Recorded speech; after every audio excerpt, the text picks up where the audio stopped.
Hello, this is Dr. Paul Cottrell, and I'm going to be going over some videos dealing with the ramp up of the war in the Middle East, the expansion of the Northern Front, how this may play with Iran. Will the United States get involved? The United States is moving assets to the Middle East, so we're going to go over a few videos to understand a little bit of the latest and greatest. I'll start with BBC, but before we start, please make sure you subscribe to all my channels. I have 4 channels on YouTube. I have Brighteon, Bitchute, and Rumble. The links are in the description of this video and all my videos, so please click those links and subscribe and make sure you're notified. I have noticed that YouTube will have a delay for the notification, so make sure you also follow me on X and GETTR. I will announce that I'm releasing a video on those social media platforms. If you would like to help support my work, because most of my videos are for free, you can support by being a paid member on my Patreon channel, or you can help support by going to my website, the-studio-reykjavik.com, and donating through Stripe, PayPal, or Buy Me a Coffee. That way, my videos are for free. I have thousands of videos out there, so please help support the work. In addition, you can purchase products that will help to boost up your immune system, slow down the aging process, and get healthy. And this is something that I have been doing for decades, and I'm just trying to teach you what I have been doing for a long time.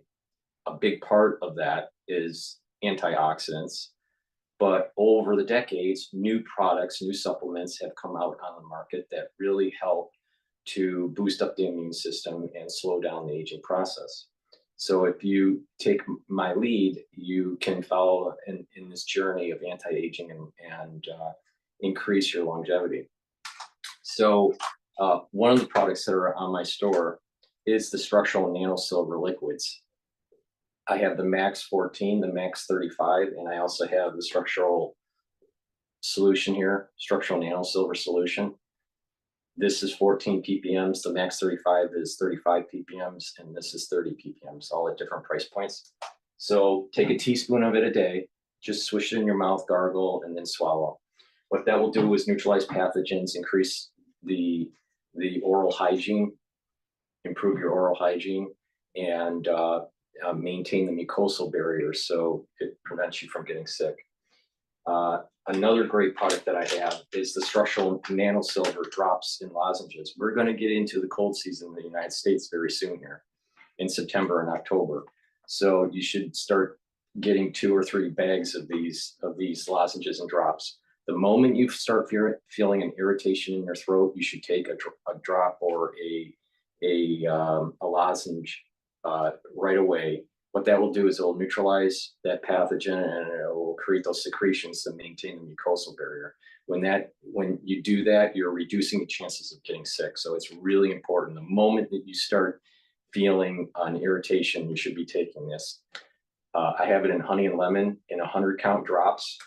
I also have it in blueberry drops in 100 count, and then elderberry zinc in a 21 count. The lozenges are larger than the drops. So get a couple bags of these, 2 or 3 bags for your household, so you're prepared. The moment you get that irritation, you should take it.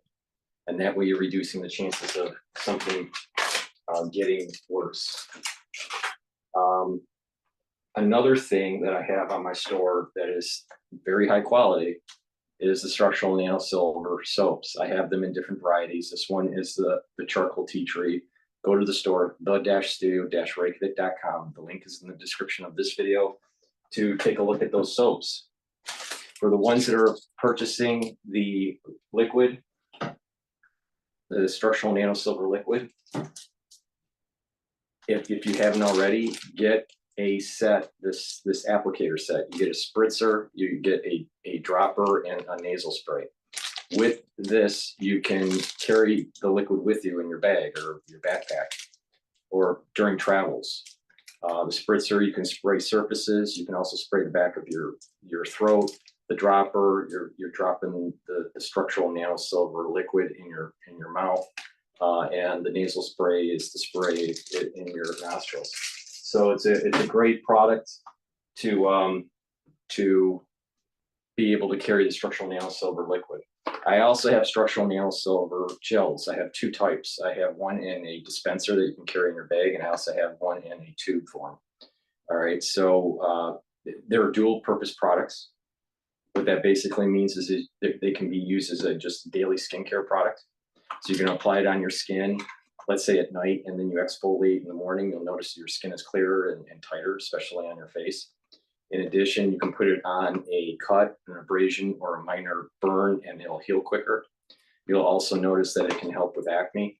In addition, it'll neutralize pathogens. So during the cold season, you can put it on your hands, you can put it around your mouth, your nose, your ear, around your ears, around your eyes, lightly coat your nostrils, and it will stay active for about 5 hours and neutralize pathogens and help to build that barrier that I've been telling you about.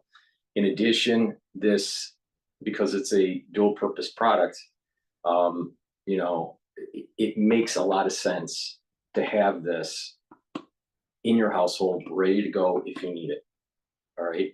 But you can use it as a daily skincare product. Another great use is that after you shave, you can apply it and it will soothe the skin from shaving and reduce that kind of razor burn feel. So guys, you know, if you've shaved, the males out there that are shaving, you know, just apply this after shaving and it'll soothe your skin, soothe your face.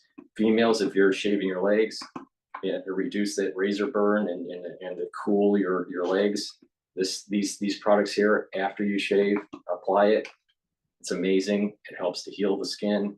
It's a high quality product. So please go to the store and get the structural nanosilver gel in the tube or in the dispenser.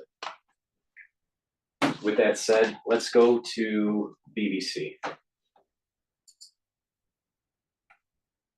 Hello, I'm Lucy Gray. Welcome to the programme. We start this hour in the Middle East, where Israel's Air Force has struck targets in southern Lebanon after Hezbollah fired a range of rockets across the border. The IDF said around 30 rockets were fired into northern Israel, but most were intercepted or landed in open areas.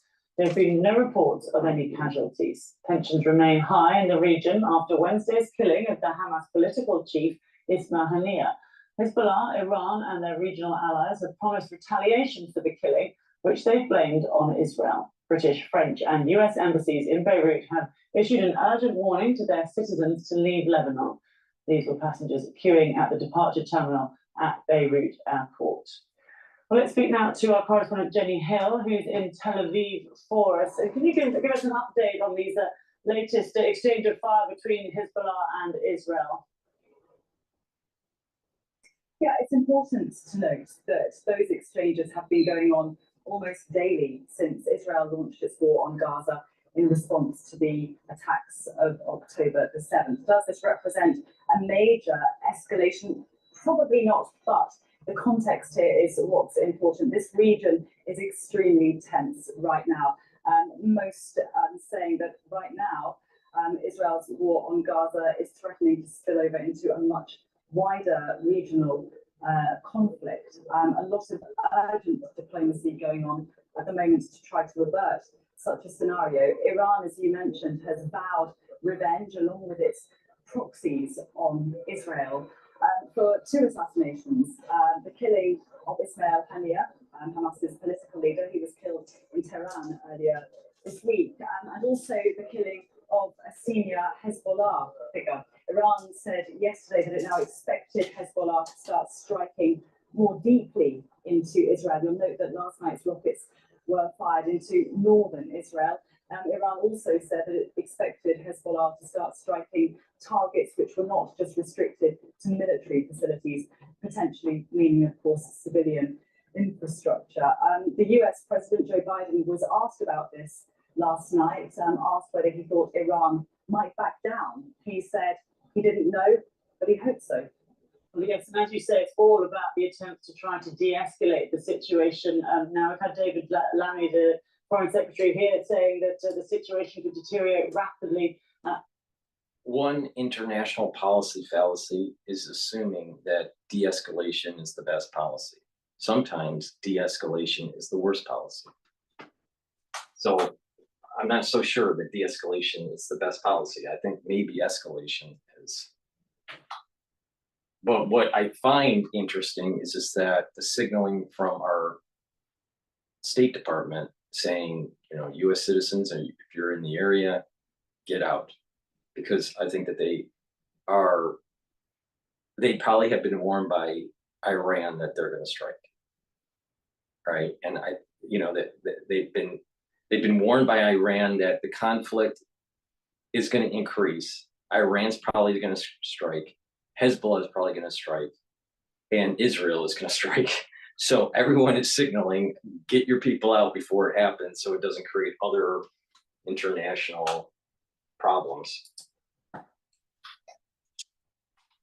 Be catastrophic. We've had these calls from embassies in Beirut for people to leave immediately. Yeah, that's right. The US and the UK are among now a number of countries urging their citizens to get out of Lebanon, fearing, of course, a significant Israeli response, potentially. The US telling their citizens to basically get on any plane you can. It doesn't matter if it's going to your destination of choice or not. The UK warning its citizens that security in the region could deteriorate very quickly. The UK is said to be sending in consular staff, border officials and military personnel to aid with a potential evacuation. The US said yesterday it was deploying extra military help to the region, sending in extra warships and fighter jets too, stating that its commitment to the defence of Israel remains ironclad. And while all of this goes on, of course, perhaps it's throwing a bit of a shadow over the suffering of two groups. First of all, people in Gaza. Don't forget, of course, that the war continues there. Just yesterday, officials in Gaza said that at least 15 Palestinians were killed as they took shelter in a school. They were using it as a shelter for displaced people. And then, of course, there are the families of those Israeli hostages still held captive by Hamas in Gaza, desperate to have their loved ones come home. Both groups looking on very anxiously as developments unfold. Worth pointing out too that an Israeli delegation was in Cairo yesterday for negotiations aimed at establishing a ceasefire and hostage return deal. Reports here this morning, not confirmed, but they suggest that those talks were fruitless. Okay, thanks very much for now, Jenny Hill, for us there in Tel Aviv. Let's get the thoughts now of Laura Blumenfeld, who's a former senior policy advisor on the US State Department's Israeli-Palestinian negotiating team. She gave me her take on whether all-out war is inevitable. There is a sense of inevitability. Want to trade Bitcoin, plus oil, plus gold, plus so much more? Let me introduce you to Plus 500, the intuitive. There is a sense of inevitability. It's almost like that ancient fable appointment with death. As much as we've tried to avoid a regional war over the last 10 months, and that's certainly been a #1 priority for the United States, we seem to be getting closer and closer. What can be done? What can the US say in particular do, and President Biden in the time he has left in office do you think? Well, we would need to do something fast because United States officials are saying that it could come as soon as this Monday, the retaliation, and that it'll be bigger, broader, and less predictable than the last. If you notice with people with books in the background, especially, classically bound kind of books, all right, almost all of them do not have a crease in the bind, meaning that it's never been opened or rarely opened. Don't trust people that don't read books and just have them in the background. And don't trust people so much when they're advertising their books in the background.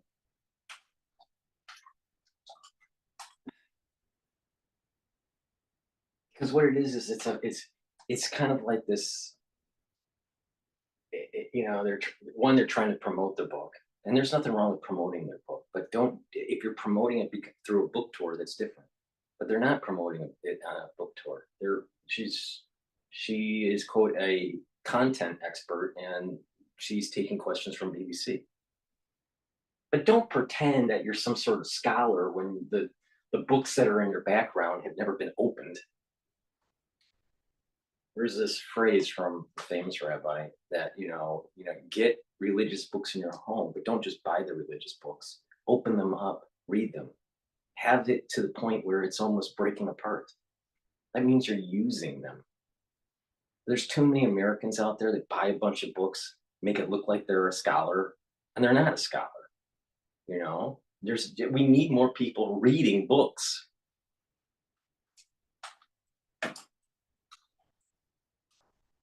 But I do see three potential routes for de-escalation. Look, the first is diplomacy. That's our best shot. On the other hand, trust, which is the currency of diplomacy, according to Henry Kissinger, has been broken. Apparently, Iran and Hezbollah are no longer willing to work with neither United States or other Western diplomats as intermediaries, because they felt like they were duped when there was that strike by Israel on a Hezbollah commander. The second possibility is simply to rewrite reality. That worked back in April when Israel struck at Iran. Iran responded by saying, strike what strike? So sometimes it's the story war that is even more important than the battlefield. The third thing is, if you look back at sort of June of 1967, it's the idea of escalation to de-escalate, where Israel launched a massive preemptive strike. That's certainly an option out there. I'm not optimistic.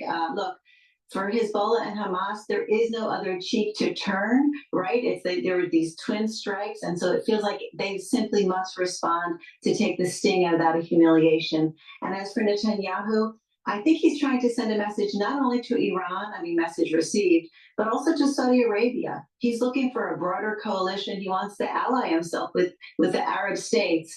And as he says, countries don't make treaties with the weak. Well, and in terms of the weapons capability of Hezbollah, in terms of how that compares to Hamas, it's significantly stronger, isn't it? Absolutely. Hezbollah is no Hamas. In fact, the Israeli military... Exactly. And that's the reason why Israel needs to be more forceful with Hezbollah.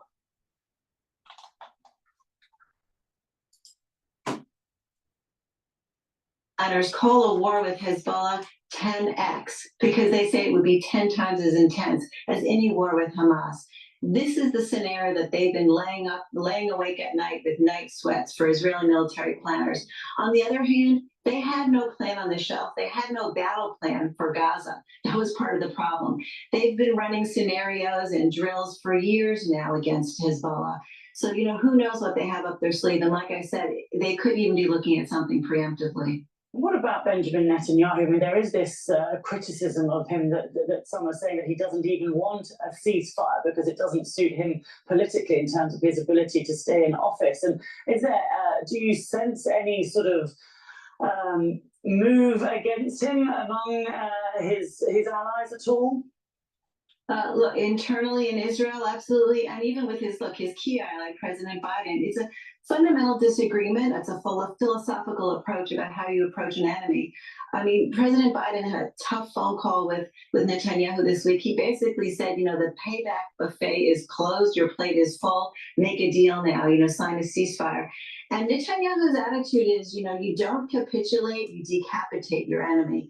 I do believe he is about, preserving power politically, but he also believes his own rhetoric. For him, it's always been about Iran, and this is his final chance, or this is his ultimate chance. I think he's... Okay. All right, let's take a look at...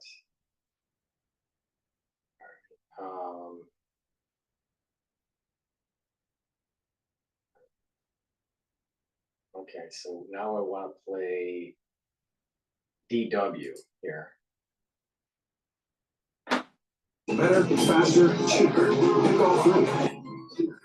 AI first customer service.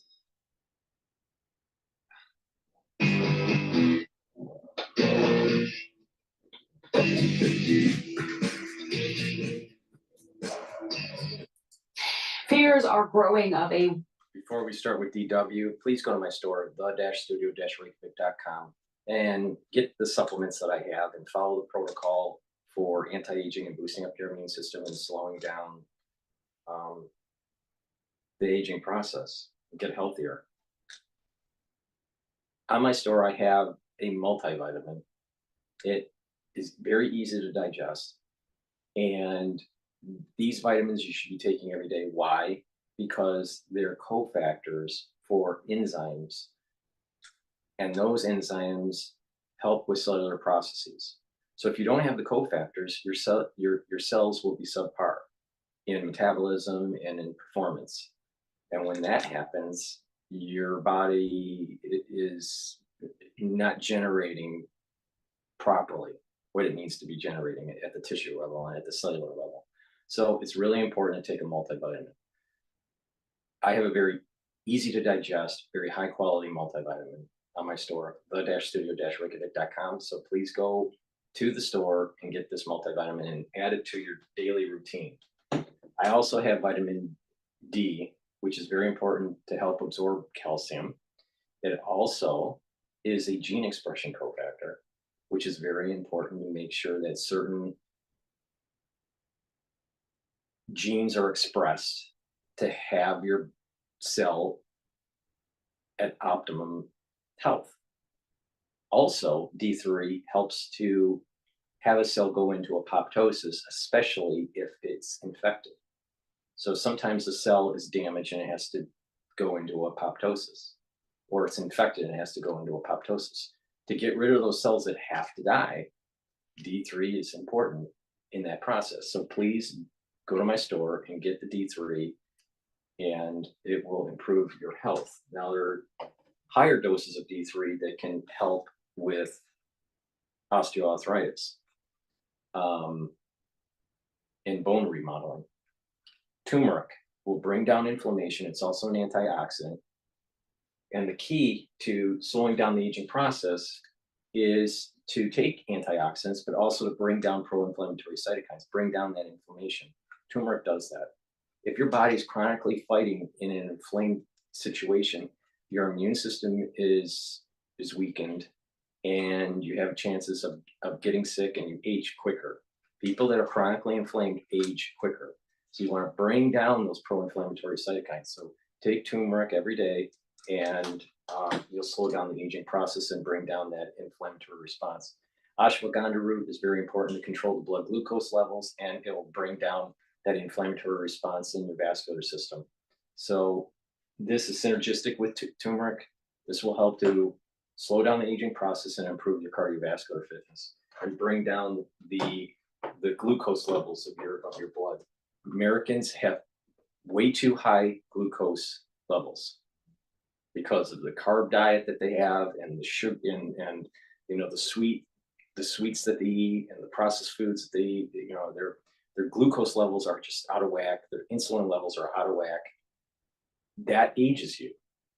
So if you control your glucose levels, if you're controlling your insulin levels, you're going to age better, and you're going to have less load on your pancreas. So let's go to DW. This is fear of a wider war after the assassinations. greater conflict in the Middle East. Jordan's foreign minister is to hold talks in Iran amid increasing tensions in the region. Tehran has been readying its response to the killing of the political leader of Hamas, a group considered a terrorist organization by many countries. And early on Sunday, the Lebanese militant group Hezbollah fired dozens of rockets into Israel in response to recent Israeli airstrikes. Rocket fire lit up the sky in Lebanon as Hezbollah launched barrages of ordnance at neighboring Israel. Across the border, Israel's Iron Dome system intercepted the rockets. This time, at least, there were no reports of damage. Allahu Akbar. Observers fear the recent killing of senior Hamas and Hezbollah leaders could have moved the needle closer to open conflict between Israel and Hezbollah and its Iranian backers. As tensions ratcheted up, long lines are forming at Beirut's international airport. The US, the UK, and other governments are urging their citizens to leave Lebanon as soon as possible. The U.S. Embassy in Lebanon told its citizens to leave on any ticket available after several airlines suspended and canceled flights to Beirut. I'm very, very scared, but I'll pull myself together and go. I've already booked a ticket. And now at the airport, they're saying it's going to escalate. So I'm scared, honestly, I'm very scared. I'm scared I won't be able to leave this country and of dying here. And yeah, I'm scared. Meanwhile, in Gaza, the violence continues unabated. This was the scene after an Israeli strike on a school compound. Israel claims the school was being used as a Hamas weapons factory. But local officials say the building was housing Gazans displaced by the fighting. After they struck, we came here and found the school and the houses completely destroyed. And there were people who were injured further away on the streets behind the school. There were killed and injured people. Many Israelis are calling for an end to the fighting and a deal to bring home the hostages still held by Hamas in Gaza. But with negotiations seemingly stalled and tensions rising, that's looking increasingly unlikely for now. In Israel, 2 people have been killed and 2 others hurt in a stabbing attack. Police say a suspect, who they described as a resident of the West Bank, was shot and killed by responding officers. The attack occurred in Holon, a city near Tel Aviv. A police statement has called it a terrorist incident.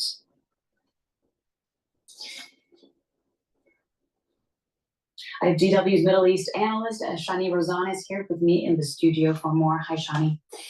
Let's begin with this stabbing near Tel Aviv this morning. What does this tell us? Well, it tells us we know it, but it's coming more and more clearly. The West Bank is boiling. It's been simmering on low heat since October 7th, and the last month have been quite intense. And definitely last week, Palestinians. And I said, when I started covering this right after October 7th, that it's going to involve multiple fronts, and it's going to involve the West Bank. It's going to involve the northern front and the Golan Heights. It's going to involve even east of the river, which includes Jordan. It's going to involve the Sinai Peninsula. It's going to involve Iran. It's going to involve Syria. It's going to involve Iraq. I said this in October of last year. And you can kind of sense it, that this is kind of just boiling more and more and more to a larger conflict. What is surprising me, and I don't know why this is happening, from a spiritual level, I don't know why the red heifers have not been sacrificed yet. My understanding is that there are 4 red heifers still kosher for sacrifice. It's been very quiet about it. I am surprised it hasn't happened yet. In addition, we are now in the month where you're having the strengthening of Esau. So that means that the Arab nations that are against Israel fall in kind of that Esau root, soul root. Some of them actually are Ishmael's soul root, but some of them are Esau. Now, what makes it complicated in the United States is that the soul root of the United States is partially Jacob and partially Esau, but more Jacob. But part of the group of people within Esau have to go through some sort of spiritual process of redemption to help with the ushering in of this kind of messianic age. All right. Now, but there are also other individuals within the soul root of Esau that won't do that. So it gets a little complicated with the United States with Esau and Jacob. The soul root of the nation is mostly Jacob, partially Esau. Other nations are much more Esau than Jacob. And within the Esau soul root, Some will align themselves with Jacob and some will not. So that's the complication. You can kind of sort of see this happening with the protests in the United States, right? And how certain politicians align with certain groups. You can kind of see this battling that's happening at the metaphysical level between the soul roots of Jacob and Esau. Okay, so what's supposed to happen here is that according to the Zohar talks about these different soul roots and the strengthening of the soul roots throughout the year, right? Well, we're now in August, where you have the strengthening of Esau and the weakening of Jacob. That means that from a metaphysical point of view, Israel is weakening spiritually, and Esau is strengthening spiritually.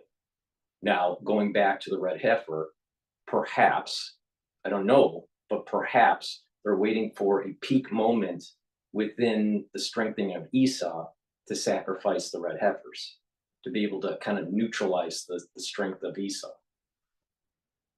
That's my guess.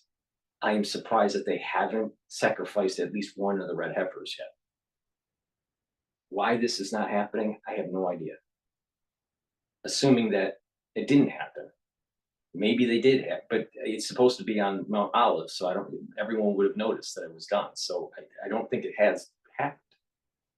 So something's weird about going on, but I do know this: when the red heifers are sacrificed, the whole Middle East is going to start getting way worse, because the Muslim community, the soul root of Esau that will not repent, will not align with itself with Jacob. They will try to destroy Jacob, and there is this conflict. Now, perhaps the rabbis are saying it's not, we're not ready yet for this. Something else has to happen geopolitically or spiritually for the red heifers to be sacrificed. But if you read Paraduma and the laws of the red heifer, it seems like everything's in place to have it happen. So I don't understand why it's not happening. What I do know is that August is a strengthening month for Esau and a weakening month for Jacob. So we may see, more retaliation from Iran and Hezbollah, and this kind of like quagmire situation in the beginning of the war effort, and then reverse itself when Jacob starts to gain strength near the end of January, beginning of February.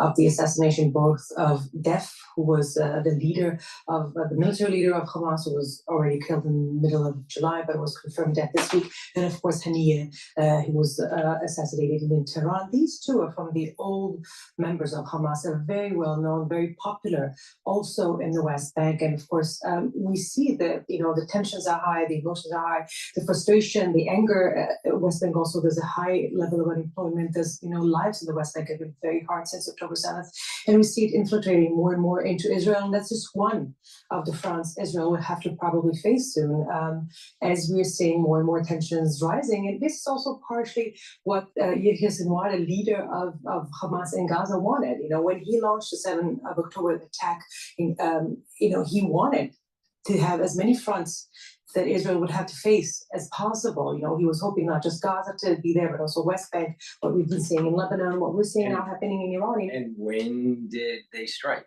October 7th. That's a month where the zenith of strength for Esau,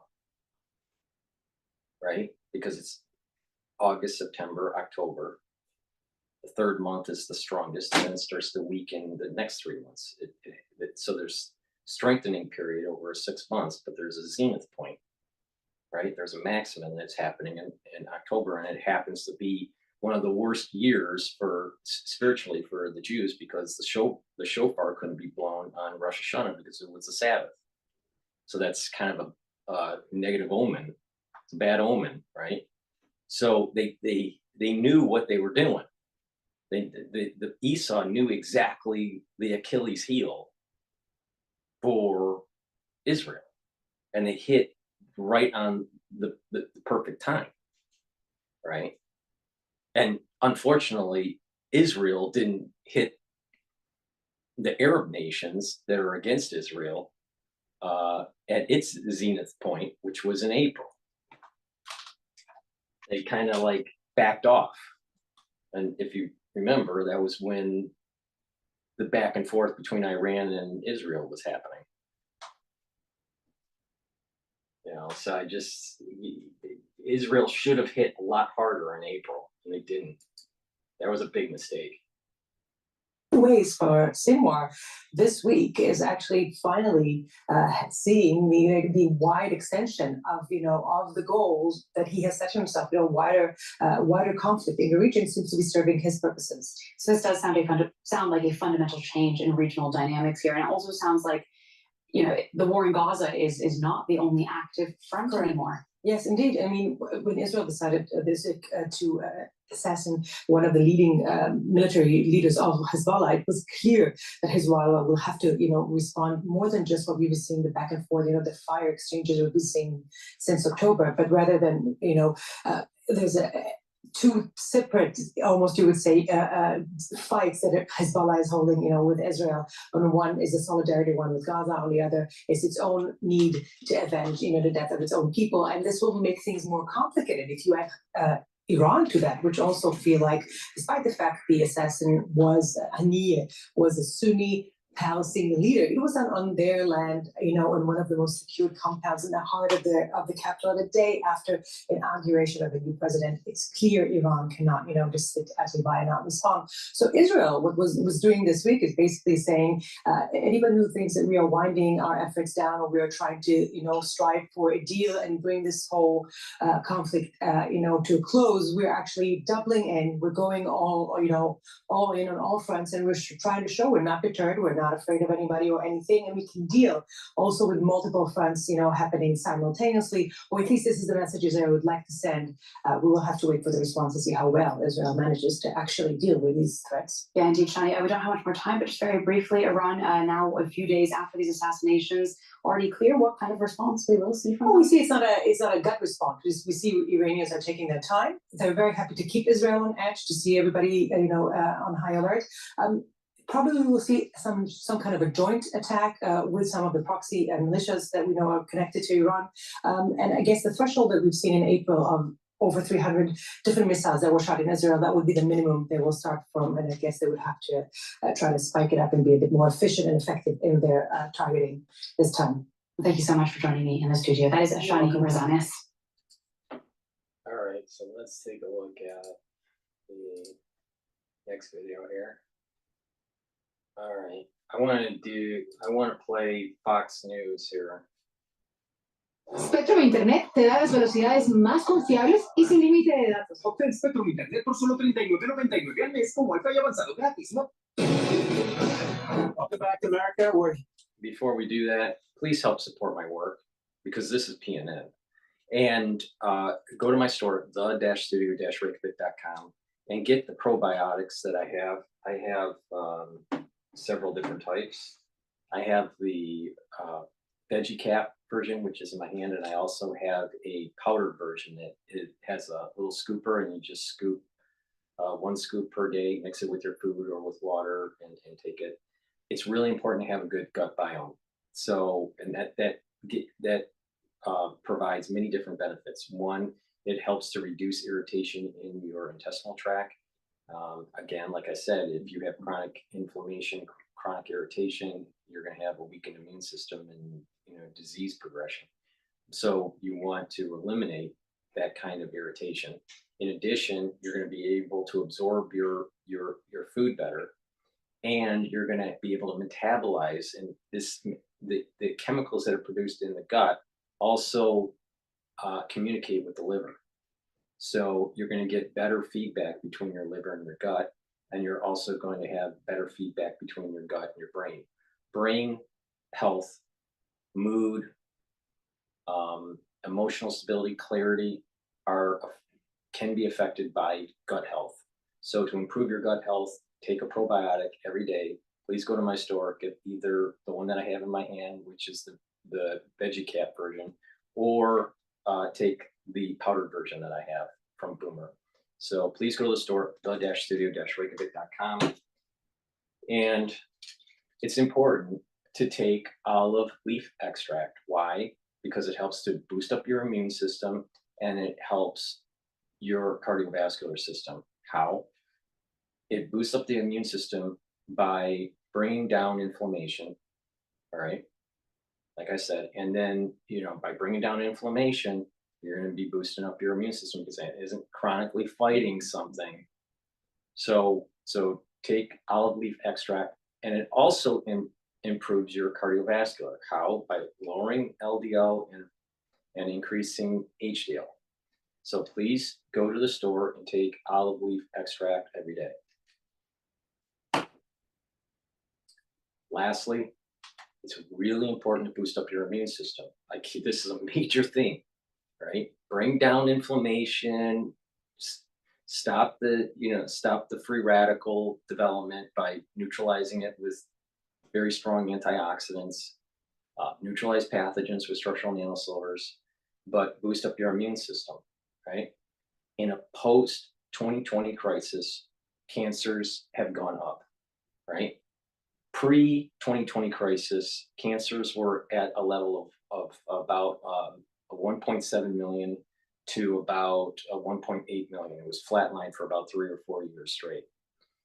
And then all of a sudden it popped up over 2 million post 2020.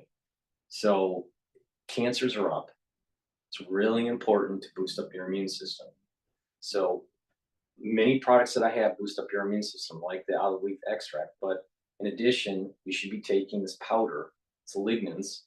You take it every day with your food, you mix it with your food or with water, all right, and it'll boost up your immune system. It also helps with hormonal health for males and females, so it's really important.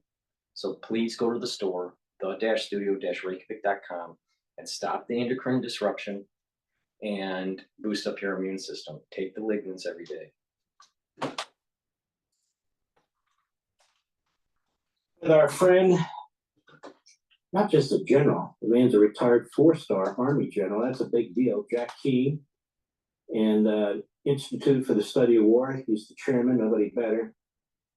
General Kane, Israel is surrounded on all sides and has the Mediterranean Sea on the one side where it's not surrounded. It's under attack on all sides. Hamas to the south, Hezbollah to the north, the PLO so to the my east. understanding of the Bible here. All right, and hopefully you can see this, but you have this larger border system that's going to be tied to the Bible, right? The border system for Israel is going to be the Sinai Peninsula, the West Bank, parts of Jordan that's east of the river, and parts of Syria and a southern part of Lebanon. Okay. Now think about this. If you teleported to the future and let's just assume that the Bible's right, all right, and you know what the borders are, then you can work backwards to kind of figure out how it's all going to play out. Something's going to happen to Jordan where they're going to lose land. Now Jordan is an ally, but something's going to happen, maybe through the Syrian border, maybe through the Iraqi border, but there's going to be strife and some sort of social problem and military problem for Jordan, okay? And then something's going to happen with Lebanon and Syria where there's going to be expansion of the border system for Israel and a loss of the border system for Lebanon and Syria, respectively. And the same thing with Egypt. Now, Egypt and Jordan are allies, more so for Jordan than Egypt. Egypt is maybe lesser of an ally. But something's going to happen. Now, what could happen? Now, maybe Saudi Arabia gets involved. Now, we know that the United States is definitely going to get involved if they're worried that Iran is going to get, that Iran, here's Iraq, and then Iran is to the right of the screen. All right. But something is going to, you can kind of see that there's going to be a larger conflict. It's not just going to be Iran, Hezbollah, and Hamas. It's going to be Iran, Hezbollah, Hamas, Lebanon, Syria, Iraq, Jordan, Saudi Arabia, Egypt. That's what we're dealing with here. Start with assuming that the borders in the future are going to be larger for Israel, and work backwards. What would need to happen for that to happen? All right, what kind of what sort of things could be happening? Some of the allies for Israel they're going to be weakened. Now, it seems to me, for something like that to happen, there's probably going to be some sort of unconventional means, like a nuclear war, some sort of nuclear detonation, some sort of tactical nuke, or perhaps even biological. But something big is coming. And all these experts don't do that. They're just like, they kind of like, where are we at right now? And what was some of the contemporary things that led us to this point? So they're moving forward in time. They're not moving backward in time. Start in the future and work backwards. Not start in the past and then understand where we're at in the present to project the future, to extrapolate out into the future. I don't think this is the kind of situation that you want to do that. You want to assume that Israel's border system is going to expand because that's what's written in the Bible. And it's very explicit on those borders. So work backwards and kind of see on how unconventional means could lead us towards that eventuality. I think that's a better way to play this than what Mearsheimer is doing, or what Ritter is doing, or what McGovern is doing. Their methods, I think, their methods work or are acceptable in most situations. Not in this one. This is a different thing. This is a different beast. This is a different thing that's happening. And they're missing the boat on this. And their hubris is getting in the way.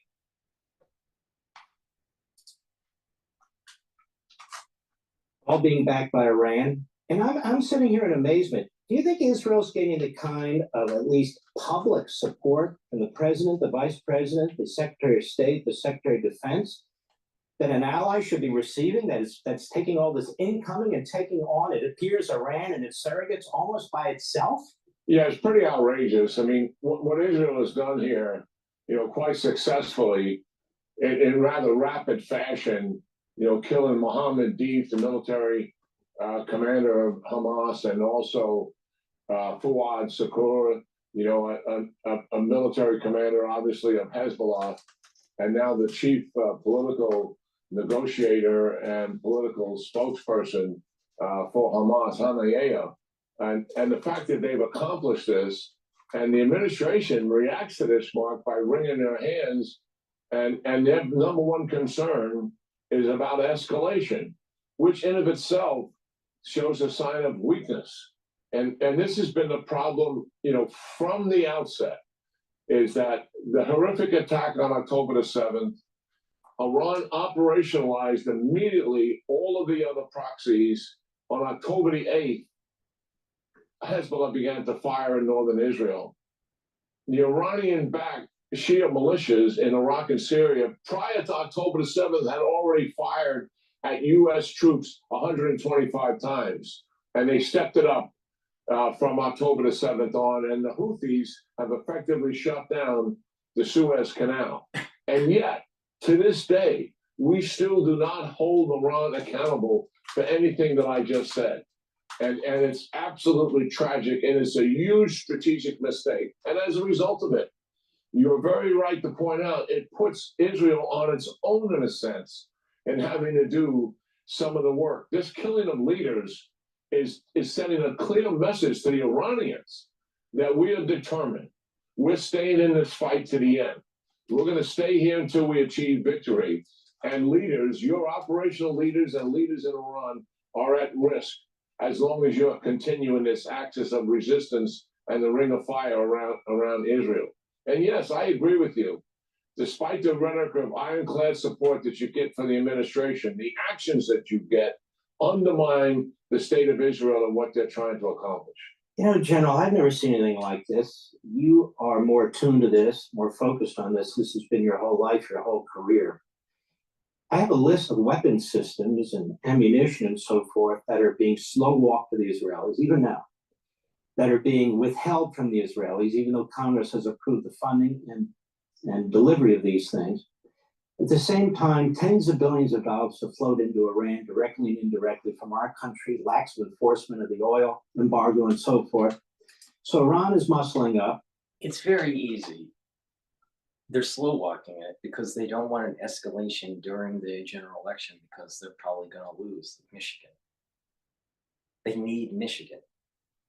The Democratic Party needs Michigan, and there's a big Muslim constituency in Michigan. That's the issue. They don't want to escalate it, and they'll just escalate it after the general election. Helping to provide support to China, which is providing support to Russia. All three are providing support to the terrorist states in Iran and the Middle East. Is this not insane? I mean, I'm watching this now, and I'm saying to myself, why are we funding the enemy, and why do we have our foot on the throat of our ally? Am I missing something here? No, you're not missing it at all. I mean, this is a major, major problem. I've been on a congressional commission for 18 months looking at our defense strategy. This is bipartisan. Our unanimous report just came out. And we are saying... What Levine is saying is, but he says it differently, is what I just explained a few minutes ago about Esau, the split of Esau's soul root in the United States. Where this is kind of like hodgepodge, it's slightly aligned with Jacob and slightly aligned with Esau. He's saying it in secular terms. I'm saying it in metaphysical terms.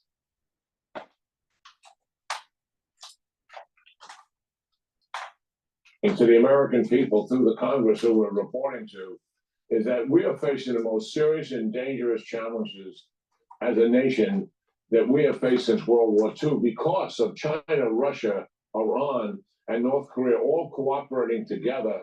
And there's been an erosion of our military capability, but fundamentally there's been an erosion of our will.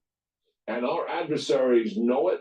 They see opportunity and they are exploiting our vulnerabilities. And you name the country, Russia, China, Iran, and North Korea, and we all have vivid examples of what they're doing. We're at war in two areas right now, supporting allies, and President Xi is threatening war in a third. And one of the major problems we find with this is we could face a war in the Indo-Pacific region, and then war would break out also in Europe and also in the Middle East that would have to involve us. And that's why we think it's the most dangerous threat since World War II. And this administration, Mark, will not talk about this issue with the American people. And they won't fund our military adequately. When we come back, General, here's my question. Is this administration provoking war by the way it is not supporting our military, by the way it is not properly supporting our allies, and by the public comments they make or their silence conversely? We'll be right back. Hey, Sean Hannity here. Hey, click here to subscribe to Fox News.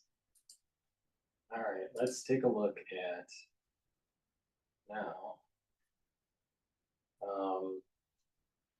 France 24, what they're talking about in regards to this.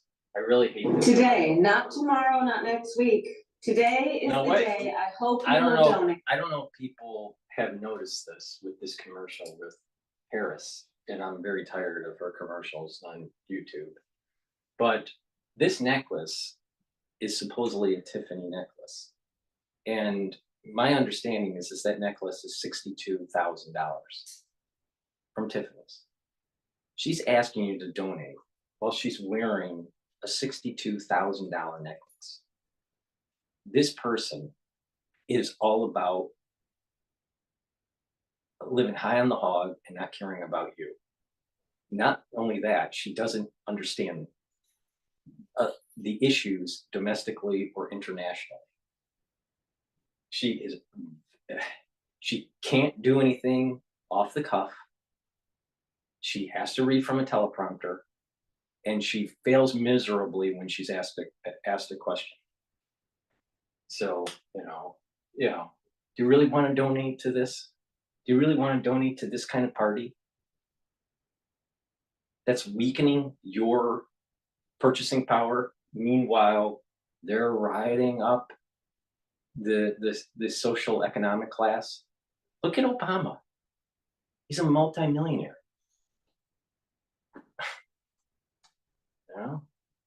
How did that happen? How did that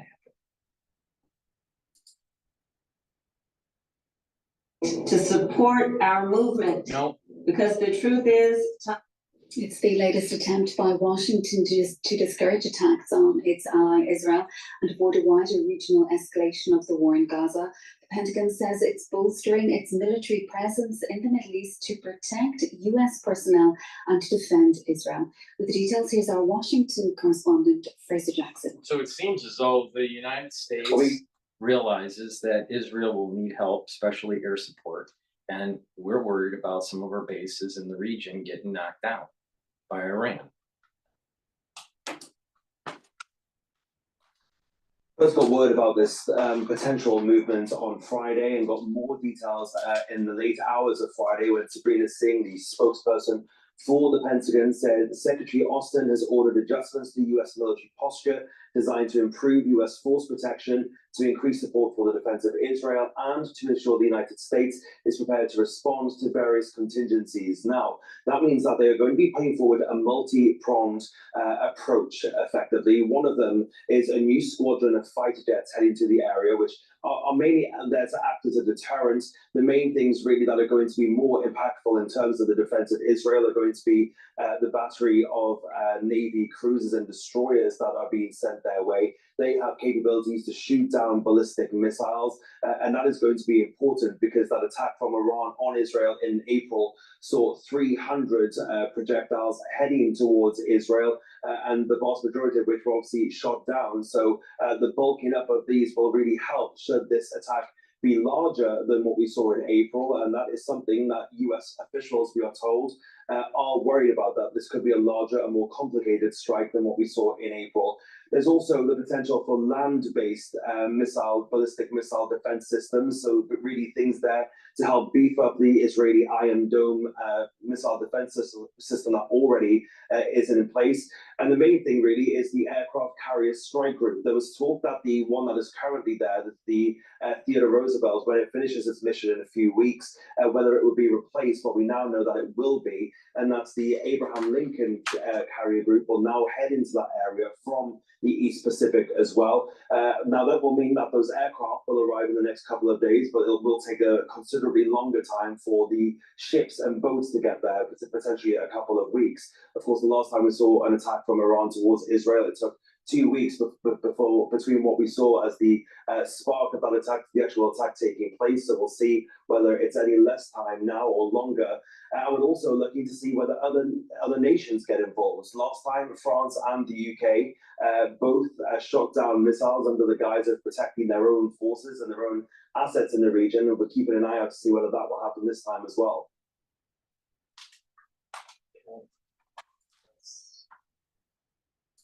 go to a different video here.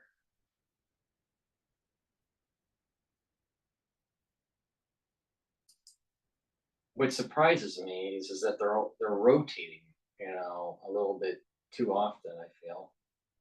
There might be a reason for that. Mearsheimer, I've been watching John Mearsheimer since this crisis. Once in a while I was listening to him back in the Kissinger and Brzezinski days. The three big guys when it came to international affairs were Mearsheimer, Kissinger, and Brzezinski. So he was kind of the younger of the three, and so I'd watch him a little bit, and I kind of agreed with his thesis pre this crisis. Right, this was years ago, and he came from the perspective that it's about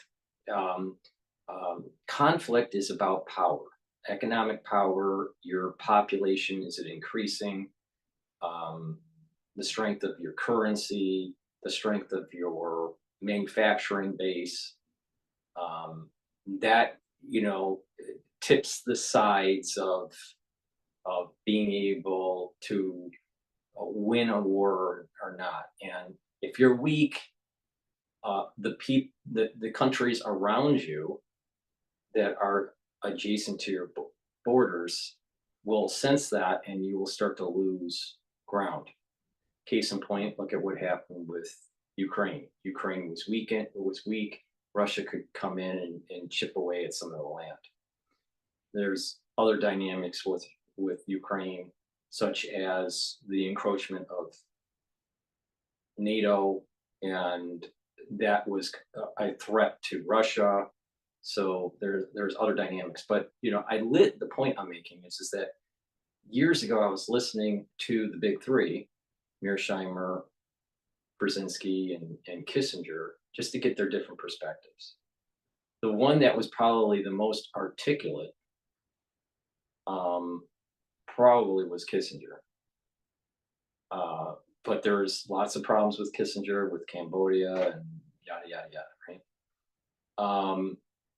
But there was something to be learned from Mearsheimer. Now, I'm listening to him during this whole Israeli crisis since October 7th. And it's been nothing but anti-Israel. And what I'm noticing with Mearsheimer that I didn't notice years ago was that there's no answer. He doesn't give an answer. He always says the negative. And the conclusion that I get from what he's saying is as if, well, don't do anything. Well, you can't just don't do anything, because if you don't do anything, it's going to get worse. So I just, it just like, it's almost like a person that will only talk about the negative, never the positive, and a person that never has a solution, only brings up the problems. That's the feel that I get with Mearsheimer. And Mearsheimer has he's in the same vein as Scott Ritter. Now, there's lots to be learned from Mearsheimer and Ritter. But I think that their assessment that this does not have a biblical significance. They're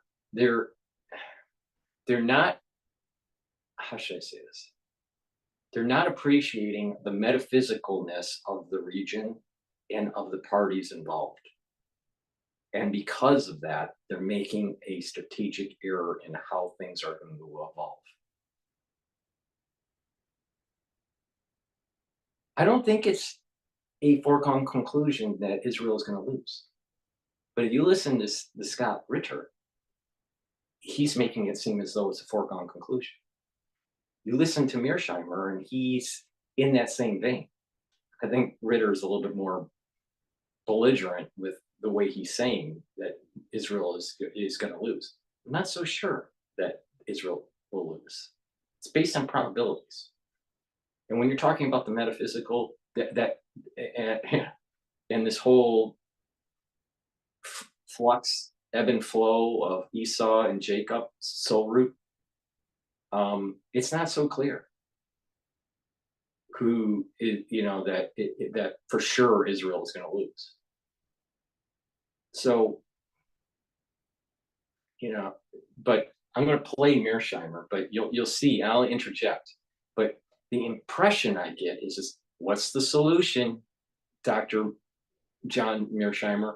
What's the solution, Professor? He doesn't have one. He doesn't have one. And I think the reason is that it's such a chaotic situation in Israel, and what's going on in Israel is peripheral to what's going on in Asia and Europe, right? That they're making a mistake of not looking at what's the potentiality of a larger border for Israel, and how do you get there through war and negotiation of peace, either conventional war or unconventional war. That, when it comes to this region in this conflict, I think that's the better approach. But instead, they just do the normal. These are the events that led to the present, and this is how we extrapolate out.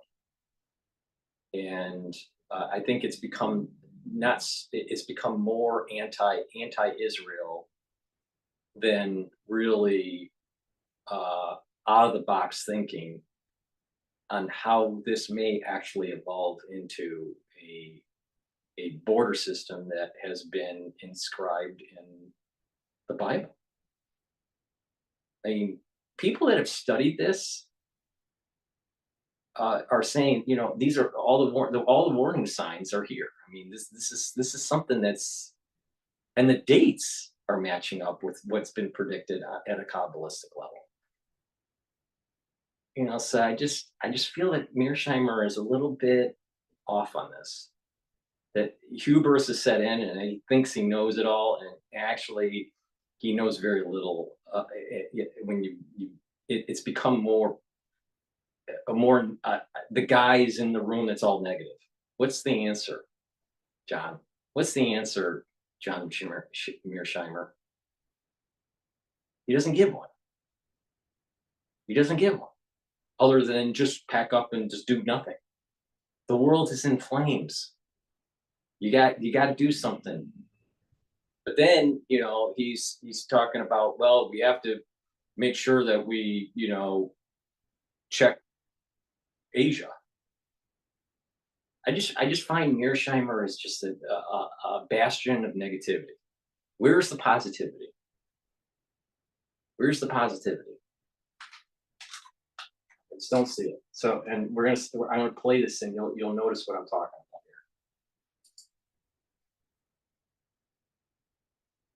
here. I don't think people understand the source of most current ideologies. And what this course is going to show us is where they originated and how they took control of our society. You'll see the changes that have taken place in America, the ideas that are responsible for those changes, and how we as Americans can challenge those ideas and reclaim our American heritage. This is our course on the American left. The only option that the Israelis have. Before I start with that, please go to my store, the-studio-reykjavik.com. If you listen to John Mearsheimer all the time, you may have a problem sleeping. So please go to my store, the-studio-reykjavik.com, and get the Goodnight Formula. So you can get 3 cycles of REM sleep a night. You need 3 cycles of REM sleep a night repeatedly. Why? Because that will help to consolidate memory. That will help to detoxify your body, especially your central nervous system. And you'll be you'll have more energy and well rested when you wake up. People that are chronically not getting into REM cycle and deep sleep, when you're groggy in the morning, your memory is foggy, right? Well, over time, that will age you quicker. One of the pillars to slow down the aging process and to detoxify the body is proper sleep. So there are a lot of people that are not getting proper sleep.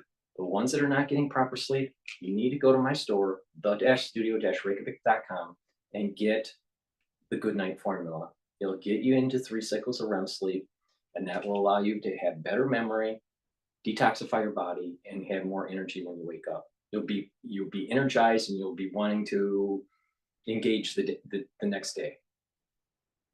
People that are chronically sleep deprived start to have cognitive decline quicker. There's evidence to show that sleep deprivation increases loss of memory, dementia, age-related neurological degeneration. All right, so it's really important to get good night's sleep. So go to the store, the-studio-reykjavik.com, and get the Good Night Formula if you're not sleeping well. It has melatonin in it and tryptophan. In addition, please go to the store and get the omega-3. This is important to control your lipid profile. It'll bring down LDL, it'll raise HDL. And omega-3 helps to prevent the red blood cells from sticking. So that helps with, preventing, overclotting. Major issue since the 2020 crisis. So it's really important to get the omega-3 and improve your cardiovascular health. You should also be exercising properly, a little bit of weight training, a little bit of cardio, and that will also help to reduce LDL and increase HDL and improve your cardiovascular health. So please go to the store, the-studio-reykjavik.com. Link is in the description of this video. So let's play Mearsheimer and how This morning ritual will change your life. You're going to want to listen to this. This is Kachava, your new best friend. Kachava contains all New York Times and the Wall Street Journal yesterday, July 2nd, that really show how much trouble Israel is in. The first 2 articles, which were in the Wall Street Journal, said, first of all, that Iran is in very good shape these days, that Iran is improved its position in the world. It's become something of a worldwide power. And then it went on to describe why Iran is doing quite well. Then the second and third articles both dealt with the whole question of the Israelis' capability to deal with Hamas. And it's quite clear from those 2 articles that the IDF is in real trouble, that the military wants a ceasefire in Gaza because the military forces are worn out. They need a break.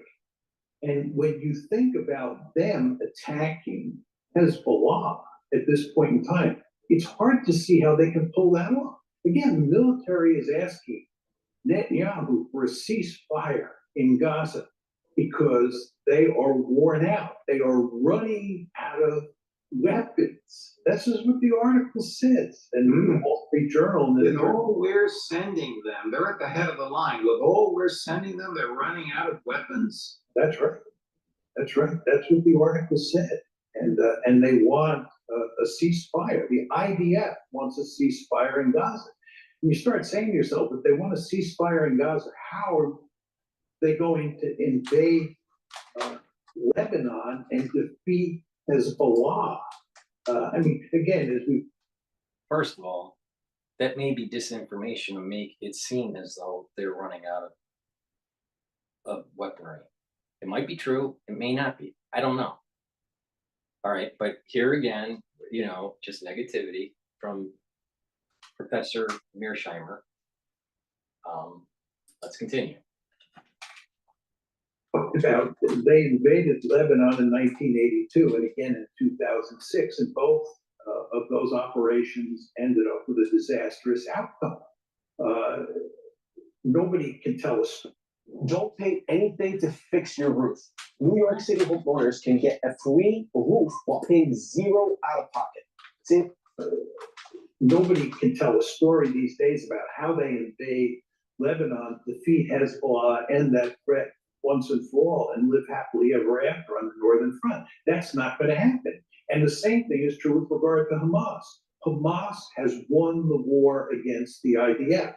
Nobody says this in the mainstream media in the West because it's politically unacceptable. But the fact is, the IDF has been unable to defeat Hamas. As these articles make clear, right? Hamas is alive, and I don't want to say well, but it is able to continue the fight. So they not defeated Hamas. They cannot defeat Hezbollah. Iran is actually in relatively good shape, and there's nothing the Israelis can do about that. And the West Bank, he talked about the West Bank. The situation on the West Bank hasn't settled down. So the Israelis are in deep trouble on multiple fronts. What do you think the United States will do? Chris, can you put up the full screen? Or Sonia, do you have that full screen? U.S. sends amphibious assault ship to show support for Israel amid Lebanon tensions. The United States has deployed an amphibious assault ship to the Middle East to demonstrate support for Israel amid soaring tensions in the Lebanon-Israel border. I mean, Professor Mearsheimer, is this just pabulum for show, or is the United States Navy about to go over there? Well, what we're trying to do is deter the Israelis and Hezbollah, and ultimately the Iranians as well.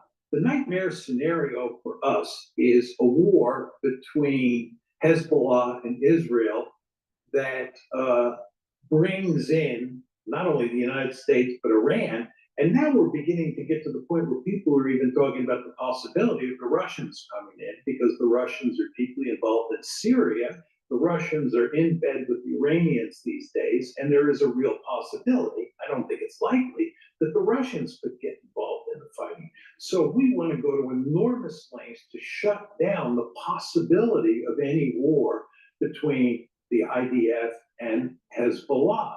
And I believe that what the Biden administration is doing here is sending these forces into the thick of things, all for the purpose of sending the signal to the two sides to try to avoid a war. I have asked you this before, so forgive me. What foreign policy geopolitical benefit is there to the United States for all we do for Israel? As I've said to you before, there's none. Very important to understand that Israel is an albatross around their neck. The principal reason that we have an Israel lobby in this country, and the reason that first of all, the one really easy reason is to create stability in the region, and the alliance between Western, the United States, Israel, and Saudi Arabia to keep the Brent oil down. Because if Brent oil goes up because of instability in the region, then WTI will also be elevated in price. Right? There's two real oil markets, the Brent oil market and the WTI oil market, the US oil market and the rest of the world. But what drives Brent is Saudi Arabia primarily. All right. So if you have stability in the region and Saudi Arabia is aligned with the United States, you're going to be able to have somewhat stability within the oil price. Yes, you're going to have fluctuation up and down and volatility, right? But it's somewhat stable. In addition, Saudi Arabia's religious convictions are different than the religious convictions of Iran. And so Saudis need a series of allies in the region. And so Israel helps with that mezzanine between the United States and Saudi Arabia. This is why the whole Abrahamic Accord was so powerful. So I gave you two reasons: religious differences within the Muslim community, right? And stability of oil price on why the United States needs to ally in the region and position itself with Israel and its new allies. So Professor Mearsheimer isn't a dumb guy, all right? But I'm telling you, there's a hubris that is set in where everything is negative with Mearsheimer. To say that there's no reason is wrong. There's totally wrong. He's just hasn't done his homework to actually sit down and actually think about it. And I'm sure there are other things that if I sat and really thought about it, there are other things that allow for the United States to want to align with Israel in that region. But just the two easiest ones, just right off the cuff. I'm just critiquing this video in real time. You know, I didn't spend time writing notes and saying, why is Mearsheimer wrong or right? I'm just giving you off the cuff feelings, you know, but I just gave you two really important reasons why, right there. Oil, and there's a difference in religiousness that could cause instability in the region. And then the shipping lane, another is the shipping lanes.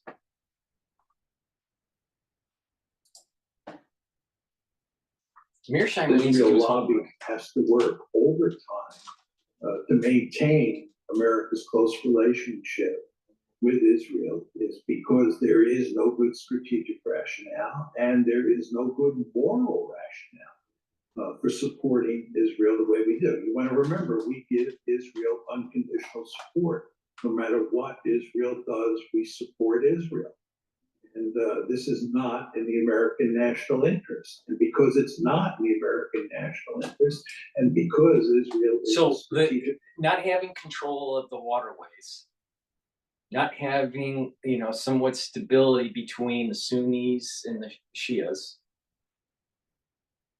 not being, you know, not having, you know, some sort of control of the volatility of Brent oil isn't a strategic importance for the United States. How could someone that is an expert in international affairs say that?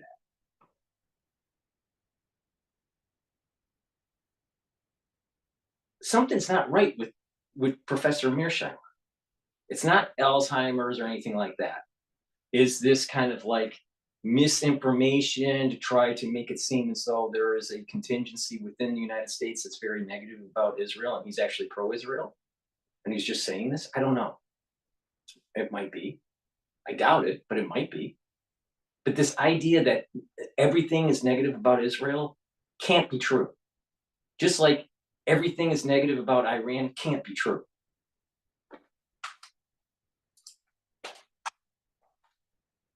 Liability.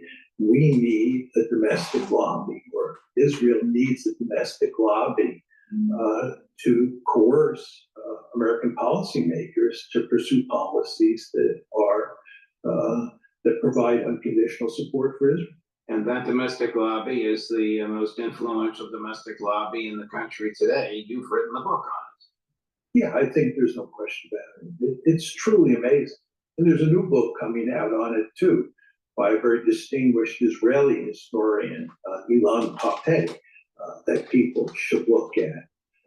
But, you know, when Steve and I wrote the article in 2006 and then the book in 2007, most people didn't talk much about the lobby. Most people in the public didn't know that there even was a lobby, much less that it was a really powerful lobby. I think at this point in time, given all that's happened, especially since October 7th, virtually any American who follows foreign policy reasonably closely understands there is a lobby, and they understand that this lobby has awesome power. Wow. Professor Gilbert Doctorow, whom you know, unprovoked from me, said this morning that at the rate Bibi Netanyahu is going, he will be the last prime minister of Israel. Is there a basis to make that argument in your view? No. I don't think Israel is going away anytime soon. One could argue, I'm not arguing it because I'm not sure how to think about this, to be perfectly frank, but one could argue that the Zionist enterprise is ultimately doomed, but not in the short term, only in the long term. And I think that anybody who says that that Bibi Netanyahu is going to be Israel's last prime minister, which implies that there will be no more Israel after him, I think is simply wrong. Biden claims, President Biden claims, that Admiral Kirby claims, Secretary. Well, if we look at the metaphysics of this, all right, the only time that, assuming that Israel stays, there would be only two ways where the prime minister would not be around. Israel ends, or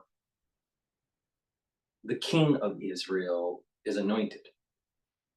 Now, in the Messianic age, which could be tomorrow, which is low probability, or it could be 216 years from now, which is higher probability, or somewhere in between. When that happens, you no longer have a prime minister, because it's the Sanhedrin and then the anointed king of Israel. So at that moment in time, there is no prime minister. So it depends on, are we going to be moving into a Messianic age, or are we going to see the total destruction of Israel if it's going to be a situation where there are no prime ministers anymore?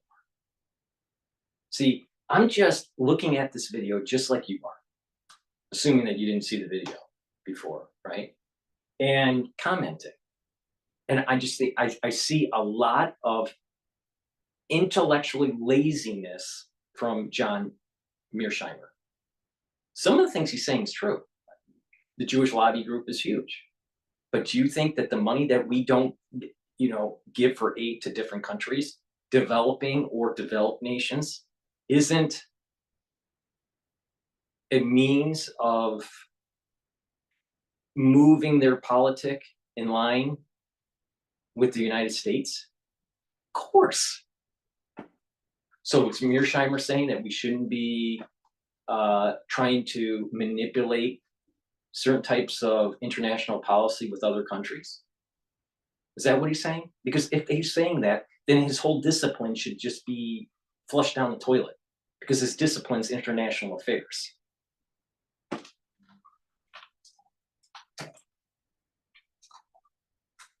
Claims, National Security Advisor Sullivan claims that the three-part ceasefire, the phased-in ceasefire, was an Israeli proposal.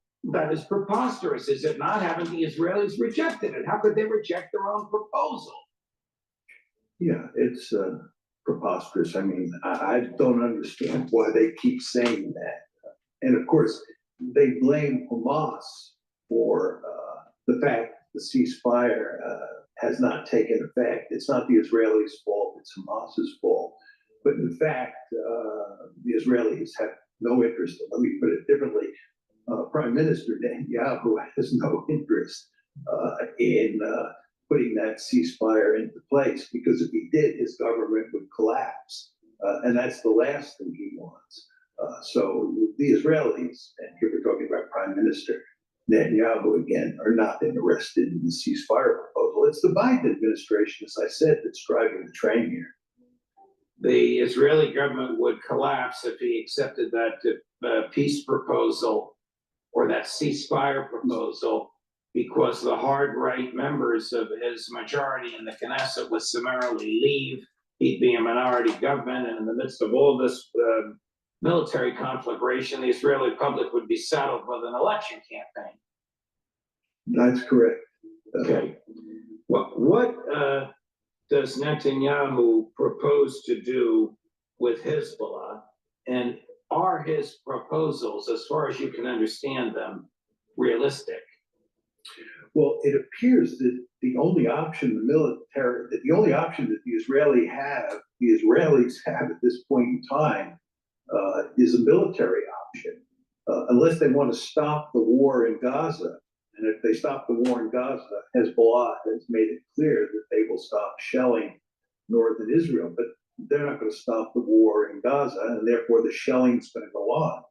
And this is causing huge problems for the Israelis because approximately 60,000 people have been displaced from northern Israel and have moved into the center. Let's assume that Mexico starts shelling New Mexico. And the United States says, okay, we're going to eliminate the terrorists. Let's just say, instead of Hamas in the Gaza Strip, let's say it's Mas in Mexico. And, let's say there's a group, a terrorist group, that doesn't like us owning New Mexico. All right. And they just keep on shelling.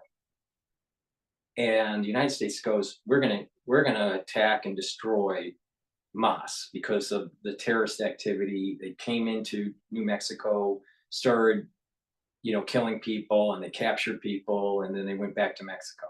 Okay, so the United States starts shelling and destroying Mas. All right. And we make it clear that we're gonna totally destroy Mas. 100% destroy Hamas, destroy Mas. All right.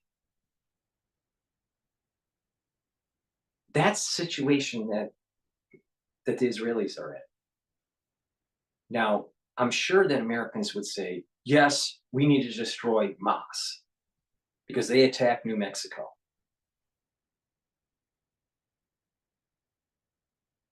Why isn't it okay for the Israelis to destroy Hamas? Because if the situation was in the United States, that the United States would not stop. And this is where I think Mearsheimer is wrong.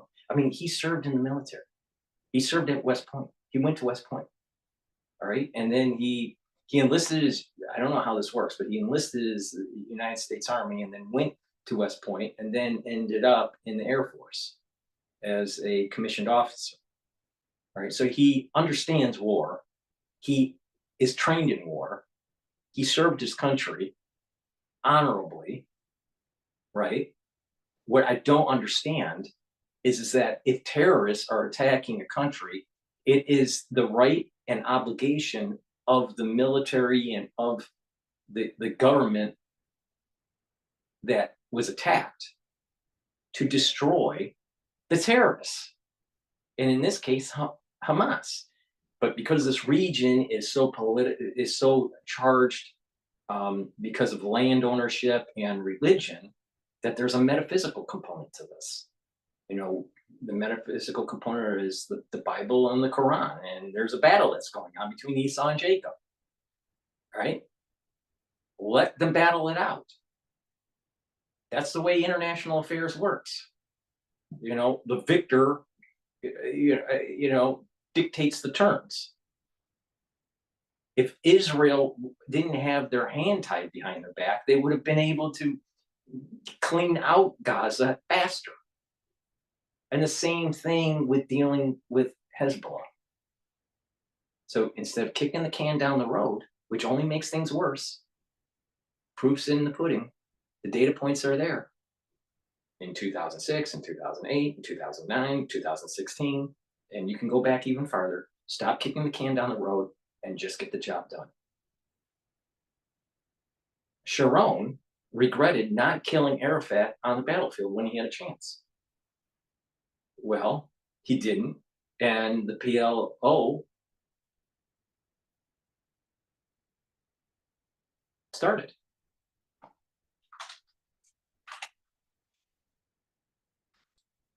Just get the job done.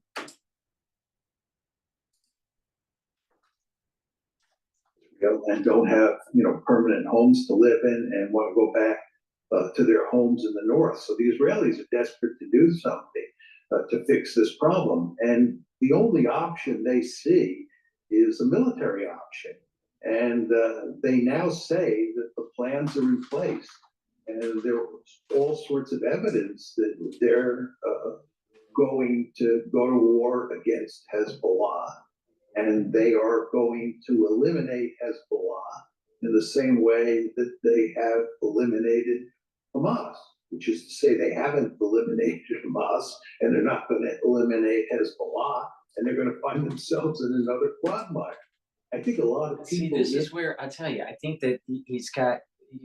I don't know. Maybe he is too focused on the lessons learned in Vietnam. I don't know.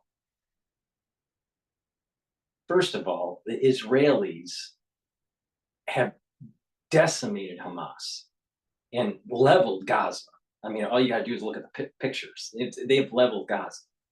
Now, politically, and international opinion of Israel has gone down because of the damage, the collateral damage that has ensued with this war with Hamas. I agree with that. What Mearsheimer is saying. International optics are bad for Israel, but they have decimated Hamas. There's just, there's about, I think they said 8,000 troops left.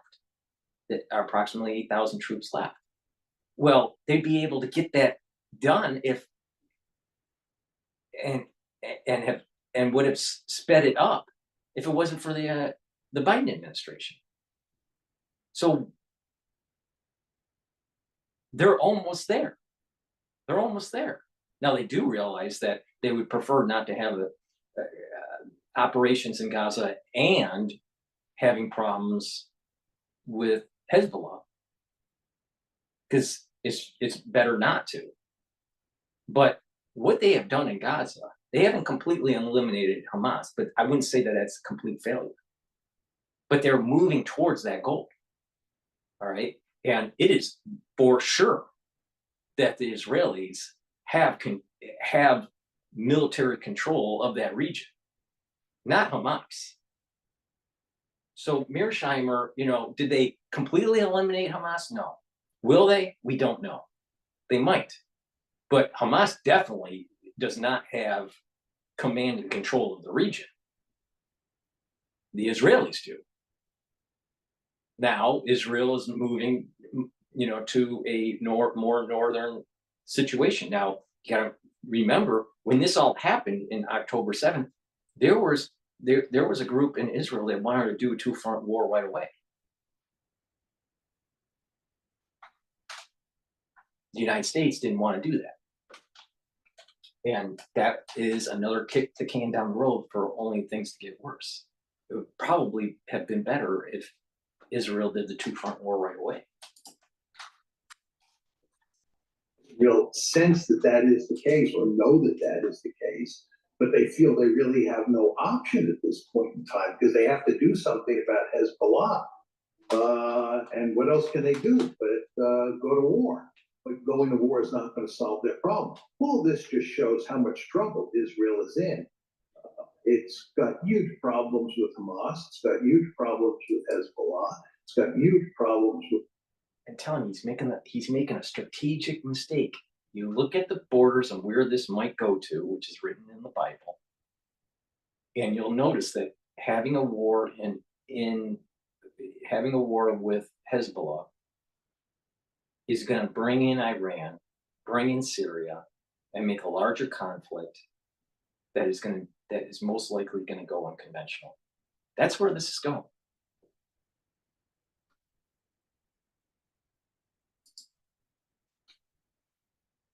And it has no simple solution for any of these problems. So why do we assume that a simple solution? What, Dr.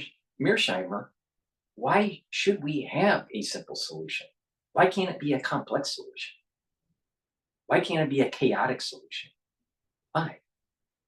Why does everything have to be a simple solution?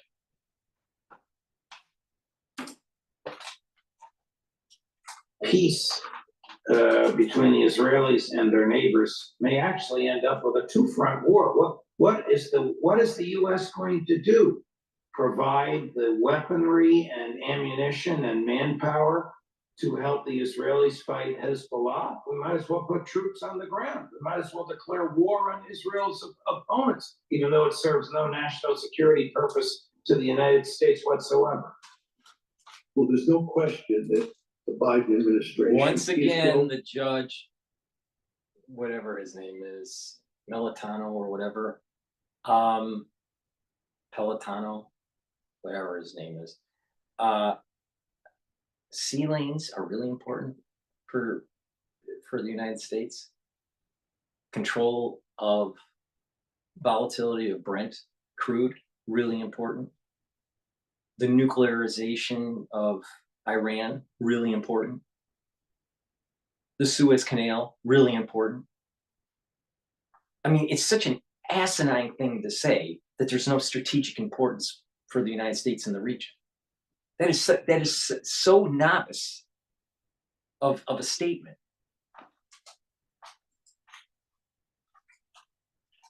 To enormous lengths to head off the war against Hezbollah, number one. And number two, as we've talked about, is going to enormous lengths to try and shut down the war against Hamas.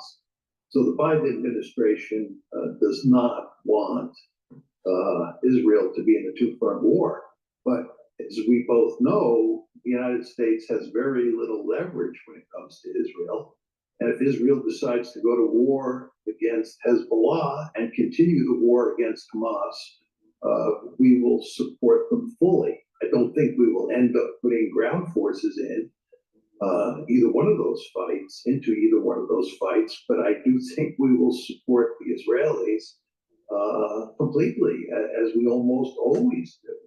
And the end result will not be good for the United States, which again is why Biden doesn't want this to happen. The hypothetical phone call that our friend and colleague Max Blumenthal has said would stop the slaughter in Gaza in 24 hours will never be made, in your view, because of the vice grip that the donor class, the Israeli lobby, however you want to characterize them, has on the American government in general and on Joe Biden in particular. Absolutely. And the Republicans are as staunch in their defense of Israel as Joe Biden is these days. And in fact, the Republicans are criticizing Biden for not being supportive enough of Israel. So if Donald Trump gets elected in the fall, all evidence is that he will be every bit as supportive of Israel as President Biden has been. The fact is that the lobby is enormously powerful, and it pretty much gets its way every time when it comes to the Israel-Palestine or the Israel-Hezbollah conflict situations. The mainstream media has been reporting for weeks that Mrs. Adelson, the widow of Sheldon Adelson, is negotiating with former President Trump, offering $100 million, not in his pocket, of course, but to his election campaign, if he promises publicly to help the Israelis, I'm using Mrs. Adelson's phrase, liberate the West Bank and maybe even go onto the other side of the Jordan River. Do you believe that? Do you believe that such a negotiation is actually going on and such an event might actually? There is a need to stand out in the job market as the financial industry becomes more competitive. Such an event might actually happen in return for campaign dollars?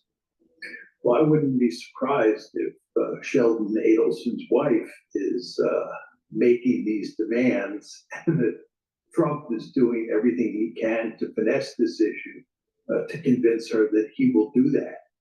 And he might very well do it. And the Israeli government that's in place, should he become president again, may be willing to go along with him. The Israelis have been very reluctant to do this themselves. Let's face it, de facto, they have annexed the West Bank. We talk about a greater Israel on this show because Israel, in effect, controls both Gaza and the West Bank, and it has no intention of giving up that control. So de facto, the West Bank has been annexed. But what Sheldon Adelson's wife would like is for Israel to do this officially, so you had a de jure annexation. It could conceivably happen. I'm not sure it would make much difference, because the fact is that the United States would protect Israel if it did this. And as I say, you have a de facto annexation anyway. Keeping in mind your championing the political historical theory of realism, which, as I understand it, argues that the most powerful country in the region wants to get its way and protect its power and hegemony. Who controls the Middle East? The United States or Israel? Well, I think there is no question that the power of the lobby and the fact that Israel basically is the tail that wags the American dog contradicts my basic theory of international politics. Right? What's happening with regard to the U.S.-Israeli relationship is it is at odds with basic realist logic. Realist logic says This is, all right, we're gonna have to replay what he just said, but this is exactly what I'm saying about the metaphysics. The metaphysics supersedes rationalism. This religious metaphysics supersedes rationalism. All right, so let's just go back. All right, we're gonna go back a little bit and then replay it. Now remember, like I said earlier, Professor Mearsheimer had this concept. He's considered what is called a neo-realist. I don't know why that's the name of it, but the thing is that it's all about power. What's the power of a region, of a nation state, and or these actors, and and there are different metrics for that power: economic, population growth, resources, military experience, all this stuff, right? And their power relative to their adversaries around them, or the countries around them. And based on that power gradient, there's going to be a bleed over, and there's going to be conflict, all right? And there's going to be projection. Now, some of this may be projection economically. Some of it may be military projection. But it's this power balance. So it's these variables are realistic variables, all right?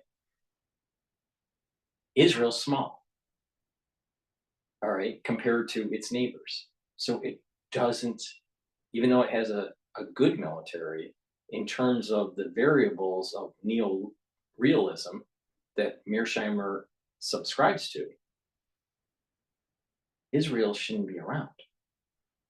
This is why I've been saying that the metaphysics, there's a hand, of God in this region that is pushing these events forward. You know, the whole story of David and Goliath. I mean, it's been warned. You know, and do you really want to bet against God? Do you really want to bet against thousands of years of evidence that a group of people that have been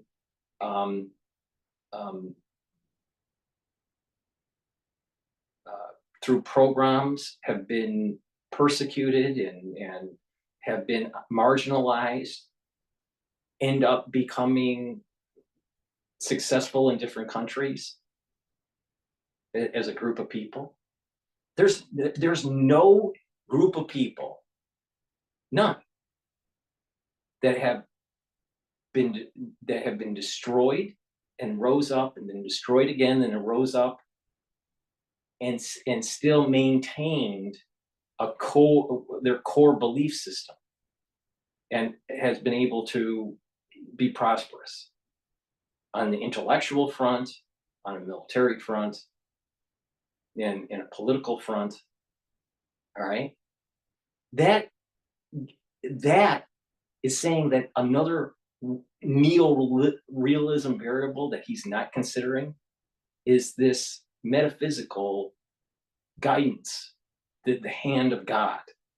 All right. this is really important. This is why I keep on saying that the international affairs gurus like Mearsheimer is getting this wrong. They're getting it wrong. The metaphysics is superseding the realism of the situation. This neo-realism construct.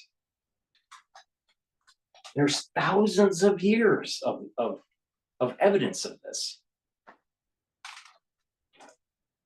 All right, so let's replay. Or Israel. Well, I think there is no question that the power of the lobby and the fact that Israel basically is the tail that wags the American dog contradicts my basic theory of international politics.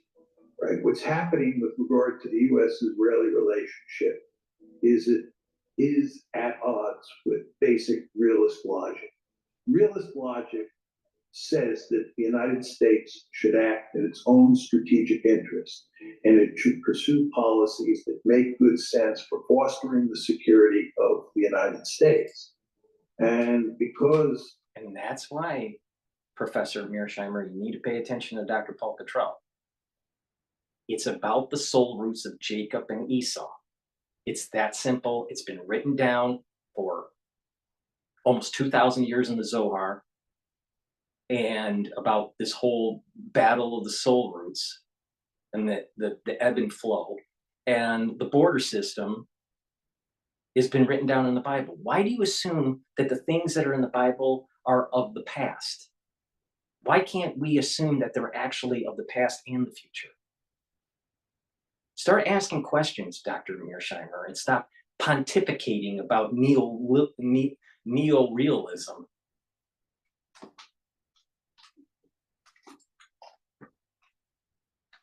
Of the power of the lobby and the ability, therefore, of Israel to get its way in terms of shaping American policy in the Middle East, we end up doing things that are not in our national interest. And this contradicts realism. And that's why you would expect a good realist like me or a good realist like Steve Walt to write a book about the Israel lobby and how it is doing great damage to the U.S. position in the Middle East. And by the way, also doing great damage to Israel. Very important to emphasize that the policies that the lobby is pushing are not doing Israel any favors. Israel is a country that is in really deep trouble. And looking forward, it only gets worse. And much of this has to do with the fact that the lobby has prohibited us from putting significant pressure on Israel and preventing Israel from doing foolish things. I think Dr. Mearsheimer doesn't realize that the events that are taking place in the Middle East cannot be analyzed in a neo-realism perspective. And it has to be analyzed from a metaphysical perspective. And and this is the reason why he's getting it wrong. And why it was so easy, as you saw over, I don't know, a 20, 25 minute period, and how I dissected why Dr. Mearsheimer is wrong, just wrong. It's, you know, and then the judge, Politano or Melitano or whatever his name is like one-dimensional thinking. It's not like 2 or 3 dimensional thinking. Okay, with that said, let's go to one more video here. All right, and this one is going to be on Ritter. I have 2 of them. I'm going to probably play. I'll play. Okay, so Ritter's, all right, I'm going to play this one. So Ritter. In 1961, all right, about the dangers of. Here's a before with eBay Guarantee Fit. We're doing a new dash cap and shift now. And here is the after. More team. Pure trading is missing a plus. Let me introduce you to Plus 500, the intuitive and easy to use trading app. As a world leader. All right, so the title of this is Netanyahu's foolish move has pushed Israel into unimaginable defeat. All right, if you read that, you know, in its purest form, he's basically saying Israel's going to lose. You really think that? You really think that's going to happen? I mean, John Mearsheimer was saying that Israel isn't going to go away anytime soon. You know, so unimaginable defeat. Unimaginable defeat would mean like the loss of Israel. But I think this situation is a little bit different. Again, Ritter isn't looking at this from the metaphysical. Now, I know I'm an outlier on the interpretation of this, of what's going on in the region, but it's been evolving since October 7th, like I said it was going to evolve. So who's more right, Ritter or DrPaulCottrell? You know, Mearsheimer or DrPaulCottrell? You know what? I think it's DrPaulCottrell. You know, but something could happen. But I see that there's something deeper going on here that is metaphysical, and you can't use this neo-realism. Now, Ritter also served in the military, in the Marines, and has a lot of experience in weapons of mass destruction. So we can learn from what they have to say, Mearsheimer and Ritter. But let's play it. And I suspect that what he has to say is going to be, you know, in absolute terms on how Israel is so bad and how Israel is going to lose and all this stuff. And I'm not so sure that that's really going to happen. We'll see. All right. But before I do that, please go to my store, the-studio-reykjavik.com. Click the link in the description of this video. It'll take you to the store, the-studio-reykjavik.com. And get the vitamin B complex. This is very important for cellular metabolism, especially the first 5 B vitamins, B1 through 5, help with your mitochondria, help to boost up your ATP.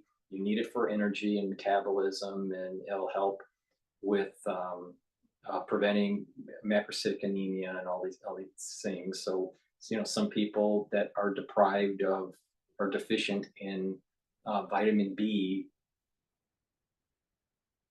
vitamins, you know, that they're going to have some problems with, you know, cellular metabolism. So it's really important to make sure that you get vitamin B complex, get the B vitamins that you need to stay healthy, especially when you get older. So please go to the store, the-studio-reykjavik.com, and get the B complex. Magnesium and zinc help to support the immune system. Very important. If you're not feeling well, take a double dose, you know, during the cold season. Resveratrol, very important. It's an antioxidant, and it'll help to get rid of senescent cells. You want to get rid of senescent cells so your tissues regenerate, especially if that tissue has adult stem cells. When we get older, our cells reach a certain point where the telomeres shrink, and the cells either go through apoptosis or they go in senescence. When they go into senescence, they kind of just stay there and collect toxins and garbage, and they age. And as we get older, we have more and more senescent cells. You want to get rid of those senescent cells. So in certain tissues that you'll be able to regenerate and activate those basal layers where you have you know, new cells from those adult stem cells.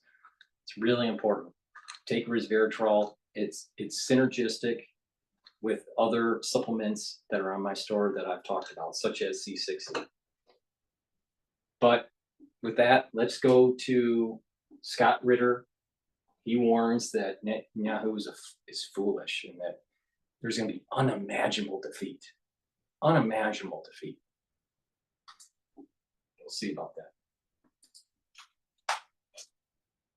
Remind the audience that he is somebody who has an arrest warrant out for him because he's a war criminal, a practitioner of genocide. This is a man who is responsible for the deaths of tens of thousands, maybe even hundreds of thousands of innocent Palestinian people. He is the scum of the earth. And yet he was invited to the United States to speak in the People's House before the people's representatives. He wrapped himself in not just the flag of the United States, but the ostensible cloak of legitimacy that entails, that brings out. So this was to, assert him as a legitimate leader. And then the other main goal is to, in doing so, send a signal to the Israeli people that he is the anointed leader of Israel, that America supports, America backs. There are some peripheral things being discussed. He, of course, has a vision that he outlined in his speech. It was pure fantasy, derived from lies, derived from mischaracterizations, and just total manufactured crap. But he had to say that because he had to put a marker down for his constituents back in Israel, the far right wing, that he was fighting for the cause they support. He couldn't come to the United States and articulate something that was not politically supportable by his base. So that any deviation from what he articulated, and there will be major deviations, when he returns to Israel, he can say, I had no choice because America insisted on this. And we need America, and America has picked me to be the leader of Israel during these difficult times, because his coalition will collapse if he, buys into a ceasefire, which he's being pressured to do so by America. So confronting the reality of a collapsed coalition and understanding that without the ability to assemble a new coalition to replace it, his political career is over. And he will probably, at that point in time, spend the rest of his life in jail as a convicted, corrupt leader, unable to leave Israel because he'll be arrested on the spot because he's a war criminal who has committed genocide against Palestinian people. He is going to do his best to remain politically viable. Right now, the only way he can do that is to wrap himself in the American flag and say, I am the anointed one, the one that the United States, and this ridiculous show in the People's House, having American leaders who have lost all morality, all sense of right and wrong, applaud him as if this was a replay of the Soviet Central Committee of the Communist Party back in the Cold War. We thought that he's going to ask for some sort of permission to go after Hezbollah, but he was talking more about Iran, and he wants a war with Iran. Do you think he's really serious in what he's talking about? No, of course not. He's not serious. He can't have a war with Hezbollah because he will lose a war with Hezbollah. And he can't have a war with Iran because he will lose a war with Iran. It's not serious. Nobody in the United States is taking this serious. Yes, we have the French kooks on the right and the French kooks on the left, both of whom meet in the same spot because they are unabashed supporters of this Zionist criminal entity we call Israel. But nobody's going to war with Hezbollah or Iran. That's the quickest way to a death sentence for Israel there is. Again, he was playing to the base. There will be no war with Iran. There will be no war with Hezbollah. It just isn't going to happen. It's a fantasy on his part. The Israeli Defense Force has said, we can't do this. We are out of tanks. We are out of spare parts. We are out of ammunition. We can't defeat Hezbollah. We can't defeat Hamas. So when you have your military saying this, what makes you think that he's going to go forward with campaigns that are destined to end in not just the minor defeat of Israel, but the strategic defeat of Israel, the physical destruction of Israel? No, it's just all words for the base. Don't you think that is a desperate attempt on his part? Because after a military operation that wasn't successful in Gaza, and they're shifting to Hezbollah right now, it's the Biden administration said to them that if you go after Hezbollah, we're not going to be there to help you. You have to do it by yourself. And right now they're shifting to Iran. It seems that they're hoping that if they pick a bigger fight with Iran, with the sand is racing at the since the king brothers with the Lord in the USA, spreading out to pick a bigger fight with Iran, that could bring the United States into the conflict? No, it's stupid. The United States has already told him, we're not playing this game. Don't you remember April? When Iran attacked Israel in retaliation for the Israel criminal action that took place in Damascus, where they violated international law by bombing a diplomatically protected facility of the Iranian on Syrian soil. I have a feeling What was something really bad is going to happen to Scott. Response? A massive attack by Iran against Israel, 9 missiles of which penetrated the impenetrable defense shield, hitting the targets they were designated to hit in Israeli air bases, sending the signal that we can do this anytime we want to. Israel said we have to respond. What did America say? Good luck. Because you ain't getting our help. You want to know why America said that? Because back when President Trump assassinated Qasem Soleimani, the Iranian... I'll let him go on, but no, the real reason is that the Biden administration was worried about a larger conflict affecting the general election. That's the reason. He's going to think, well, no.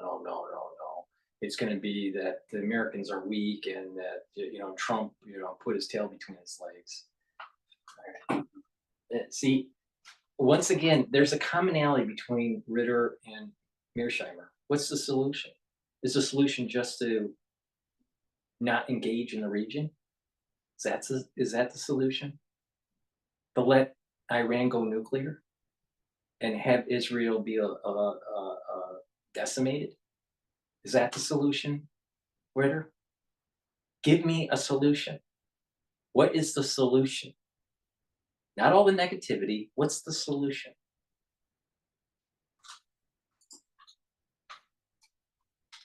Retaliated against the American forces at the Al-Assad Air Base in Iraq, firing missiles that penetrated the American defense shield and hit their targets with a precision that shocked America. Mr. Donald Trump, the toughest guy in the world, the tough guy doesn't back down, sat in silence because there's nothing he could say, because Iran put a marker on the table that said, if you want to take this to the next step, every single one of your facilities in the Middle East will be hit with the same level of lethal precision. So Trump just shut up. So you really think that the United States cannot cause severe damage to Iran and the decapitation of the Ayatollah? Is that what he thinks? I mean, I'm pretty sure the United States could do it if it wanted to. The question is that they kicked the can down the road, made the mistake, and didn't decapitate the Ayatollah. This is the point I'm making. Get the job done. Stop kicking the can down the road. But Ritter seems to be subscribing to the idea of just kick the can down the road. What's the answer, Ritter? Carried over to the Biden administration. They know what the outcome would be of a conflict with Iran. He's just talking negative. So they're not going to back Israel's insane desire. This is Benjamin Netanyahu. Look, there's a reason why he's a war criminal. It's because he's insane. He's been insane from day one.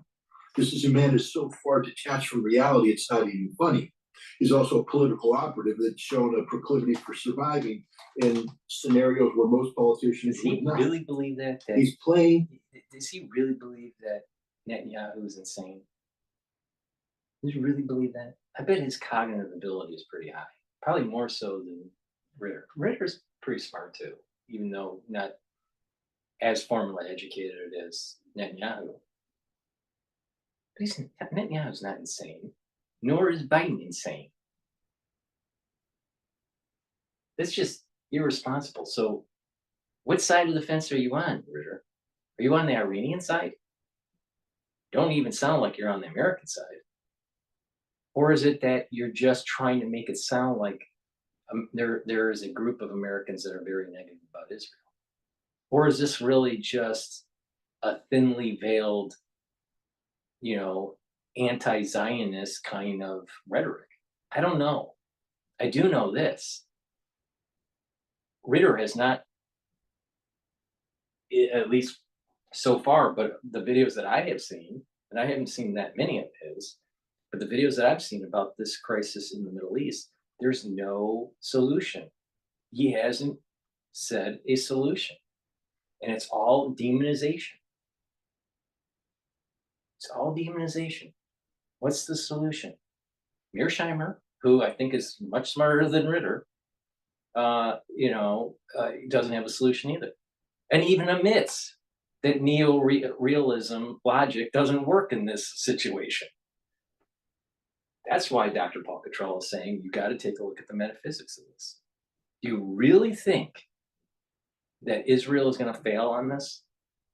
It's going to be pushed to the edge. It's going to be not easy, but Israel will prevail on this.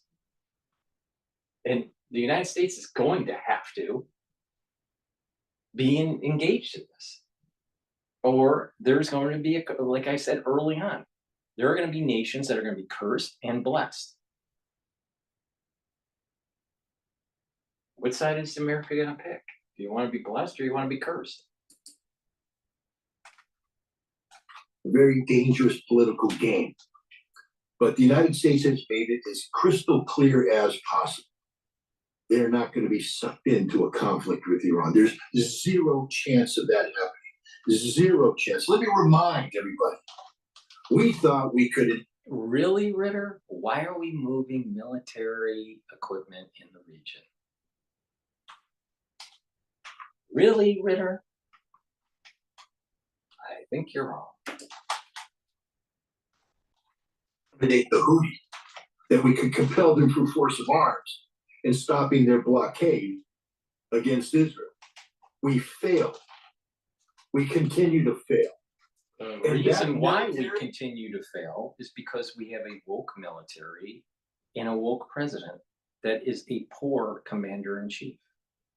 But if you stop the wokeism and you have a commander-in-chief that is willing to get the job done, we won't be failing. So it's really a matter of leadership, Scott Ritter. There is an anger in him that is not, something's not right. Something's not right. Failed against the Houthi is supposed to somehow defeat Iran. Go smoke more dope. It isn't going to happen. At the same time, Scott, we are witnessing that Putin is bringing Erdogan and Bashar al-Assad together. China is bringing all these groups in Palestine together to make some sort of agreement among them. And you see Netanyahu just talking about war in the US Congress. How do you picture this Russia and China trying to bring some sort of agreement, and the United States, everybody's applauding Netanyahu for bringing more wars? Well, I mean, basically, we see the stark contrast between the American approach towards global affairs and the approach by the Russians, the Chinese, and others. Dwight D. Eisenhower set the stage for this in his farewell address, where he warned the American people back in 1961 about the dangers of the military-industrial complex. He said, if we allow our society to continue to be dominated by this, it will forever change and destroy American democracy. And that's where we are today, because this facade of democracy we call the United States of America is a little more than a war machine. Our economy, our society, our politics, the way we interface with the world is all defined by conflict, because that's what a military-industrial complex demands. War is the lifeblood of the American system.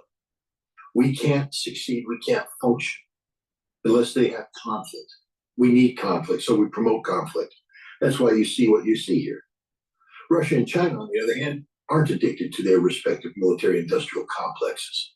They haven't been injecting that heroin into their veins. They believe in diplomacy. They believe in nonviolent resolutions to complex problems. And they've shown that it succeeds. After all, it's the Russians. Really, Ritter? Why are they doing so many military operations around Taiwan?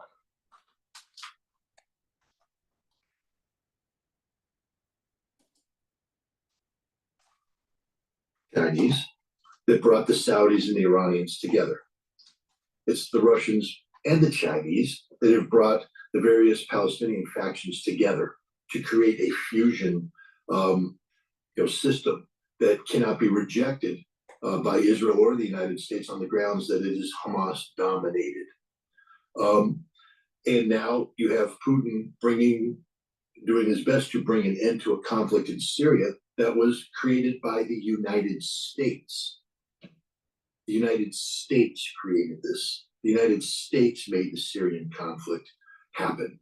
The United States poured billions into that because we are a war machine addicted to war. That's all we know how to do. We do not know how to make peace. Peace is actually poison to us because if there's peace, the war machine isn't being fed. But the Russians and the Chinese don't operate that way. But here's the difference. The Russians and Chinese don't care about America anymore. They simply don't care. I mean, America's there, can't ignore it. But the day where they had to say, well, we can't do this.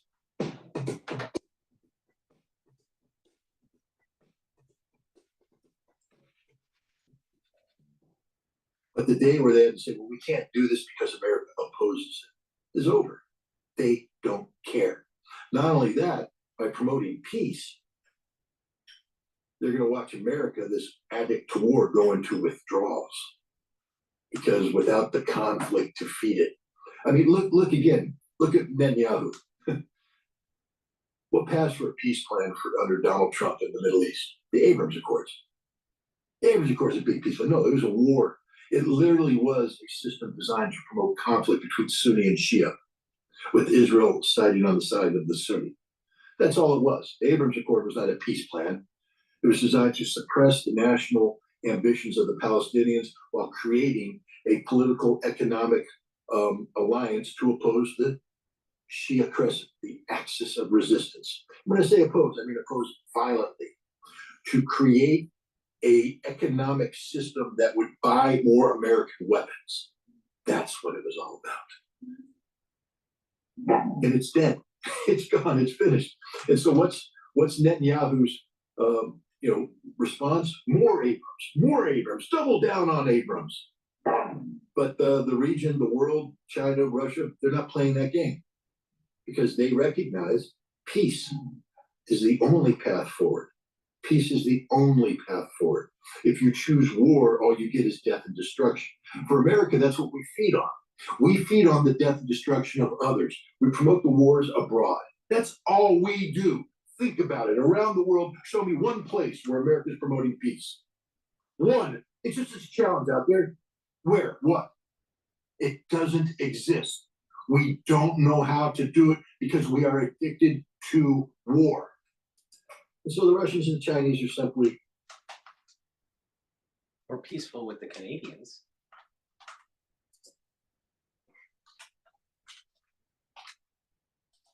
Pushing us off to the side, and they're promoting peace.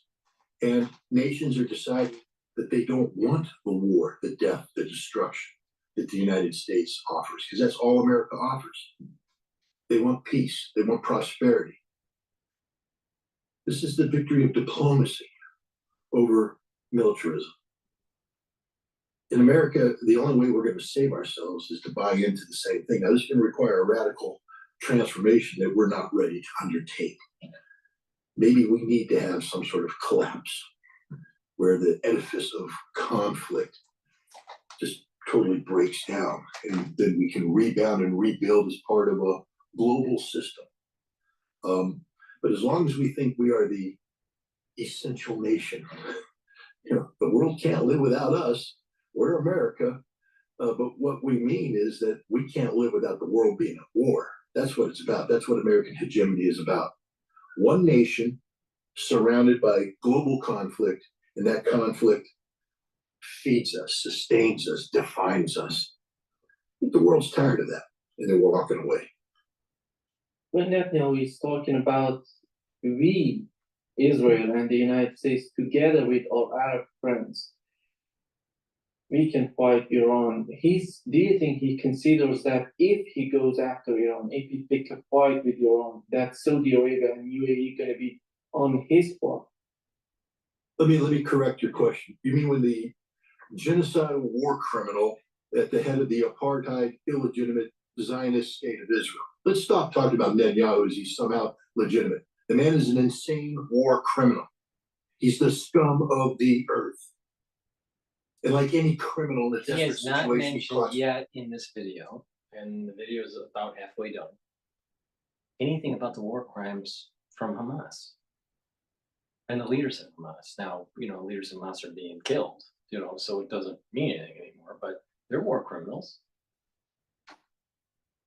But he seems to have so much vitriol for Israel. Why is that? Why is that? He just seems angry. Mearsheimer wasn't as angry. Mearsheimer was angry too, but it's more visible with Ritter. Why? Crimes. He's looking for collaborators in his criminal activity. No one will align with Israel. That's what Israel is starting to learn as a nation. They are fundamentally isolated because the entire world sees them for what they are. An illegitimate Zionistic apartheid state committing criminal acts of genocide against the Palestinian people. So let's stop saying Netanyahu. You spit when I say his name. He's the scum of the earth. He should never have been allowed into my country, into my house, the people's house, the Congress of the United States. He should never receive applause from a single representative of the American people because we are not supposed to be a nation that promotes genocide. And yet that's what we have become, apologists for genocide. Not just cheerleaders for genocide. Screw Benjamin Netanyahu. Nothing he says is linked to reality. Nothing. He can hope, he can want. It's not going to happen. As I told you, that speech was intended to mollify the base back in Israel. There's no real plan there. Saudi Arabia isn't going to jump. Saudi Arabia is bought into BRICS. Okay? That is the future of Saudi Arabia. BRICS, peaceful coexistence, economic expansion, not buying into the war and conflict-driven relationships of the past, but a new future. The same with the United Arab Emirates. That's their future. They're not going to go backwards, and definitely not for a scum like Netanyahu. They're not going to align themselves with a genocidal state. That's insane. Saudi Arabia will never back genocide against the Palestinian people. And that's what Netanyahu is saying he wants. The United Arab Emirates will never back genocide against the Palestinian people. But that's the fantasy world that Netanyahu lives. This criminal, this scum, this genocidal maniac. How did you find the Kamala Harris policy in not going to the US Congress and later on meeting with Netanyahu? How did you find it? Because you just described sort of a self-contradictory thing. That explains Kamala Harris. She is nothing. We're watching a movie. I just hope everybody understands that. We're not watching some spontaneous, political revival by this underdog, this wonderful human being who is going to redefine American politics. She's a failed politician. You do know that she ran for president in 2020 and got kicked out of the Democratic primary early because she sucks. She's a horrible human being. Tulsi Gabbard showed that to the entire world during the debate. She calls herself a prosecutor, but she's a prosecutor. She's more like a prostitute. But please go to my store, the-studio-reykjavik.com, and help support my work. Get the vitamin C that I have on my store. This will help with your skin, but also your immune system. You should be taking it every day. If you're not feeling well because of a cold, please take a double dose of it. Go to my store and get the vitamin C with the magnesium.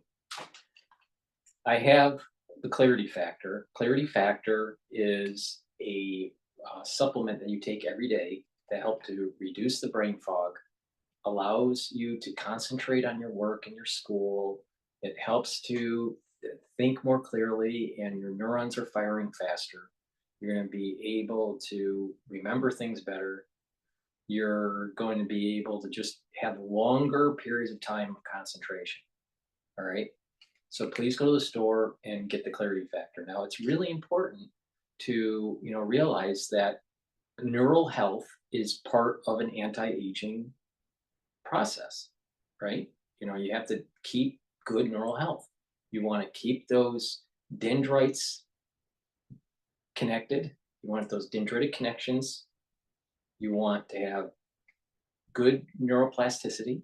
You want those neurotransmitters being released. You want your mitochondria in your neuron to be healthy. So it's really important to take the clarity factor. It's going to maintain those dendritic connections, and it's going to allow those neurotransmitters to be fired.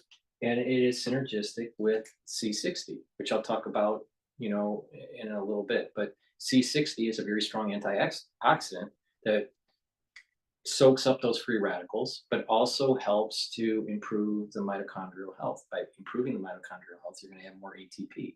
When you have more ATP and better mitochondria and more mitochondria in your neurons are going to be healthier. It's going to have more energy, and it's going to be shooting those neurotransmitters, and you're going to have better neuroplasticity.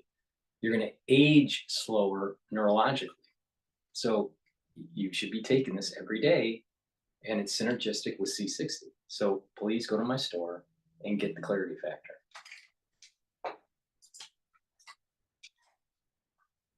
With jail when they didn't deserve to be in jail. She used it for her own economic advantage and political advantage in California. She belongs in jail. She's somebody that the American people don't support. Never have, never will. She is the literal definition of a DEI hire. Because Joe Biden in 2020 said, I'm going to appoint a black woman as my vice president. My God. What about appointing the best possible person to be your vice president? Now, there might be a black woman out there who's the best possible person. But when you start off by saying, I'm going to appoint a black woman, and then you pick Kamala Harris, who got booted from the Democratic primary because she sucks as a candidate, she sucks as a human being, that is a DEI hire. And then look at her vice president. She's accomplished nothing. Nothing. Any successes Biden might be able to say he's done, were done because of Biden, because of the establishment, not because of Kamala Harris. She contributed nothing to the cause. Now, he said, I'm going to be a one-term president. I'm here to save American democracy. Now, I'm going to pass the baton off to the next generation. And the next generation, of course, is Kamala Harris, his DEI hire. Except he decided he's not going to be the one-term president. I'm going to stay the course. Got to save democracy. Now, I'm saying it a lot more forcefully than he would. He would go, I'm making fun of a brain-dead, senile old man. I shouldn't do that. But that's the reality. The American president is cognitively not with us in this earth. He went to a primary where he was the candidate. 15 million Americans voted for him to be the candidate.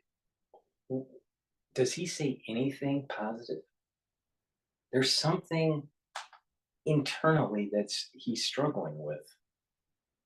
But I'll tell you, I mean, there's just, the negativity is just rampant with this guy. Amazing. Kamala Harris was not on the ballot. Go back. How many times did he mention Kamala Harris while he was running? Where was she? Was she there campaigning with him? Was it Biden Harris? No, she was the hell away because she sucks. She's horrible. And then he comes in and he says, I will not resign under any circumstances unless God whispers in my ear or there's a medical condition. We don't know why he backed off. They're not being transparent. This was a coup d'etat. They went in and there was a coup where he was pressured into resigning. And Kamala Harris now has been promoted to the candidate and nobody voted for her. She's selected, not elected. The living manifestation of a DEI hire. So we're going through this little honeymoon period. It's all a script. It's a movie script, scripted by the same people. The same elite right now is seeking to do a similar manipulation of the American democratic process by having Kamala Harris put into a position that she could not have gotten to had she gone through the normal processes. She would have lost a primary this year had she been the candidate. The Democrats would have run away from her so fast. They would have dumped her so fast. So the system instead played games, and now she's there. She's there. This is all theater. Everything that's being done is for theater. Unfortunately for the Democrats, it's only July. And this movie ain't gonna run successfully, at least, until November. At some point in time, the real Kamala Harris will emerge. And she'll be recognized for what she is, a DEI hire, unqualified for the job. Maybe there's a black woman out there. I know there's a black woman out there that could be president of the United States. I know there is.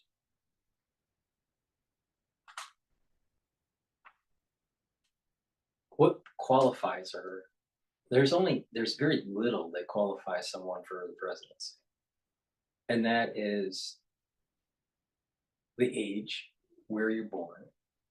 If you're, you're a natural born citizen, right? And being elected during the general election. That's what qualifies you. Not your work experience, not your education, not your gender, none of that. That's what qualifies you. Now, the term, instead of using qualify, should be experienced enough to win the, to win the election. Well, okay, she's not that experienced, but she's qualified.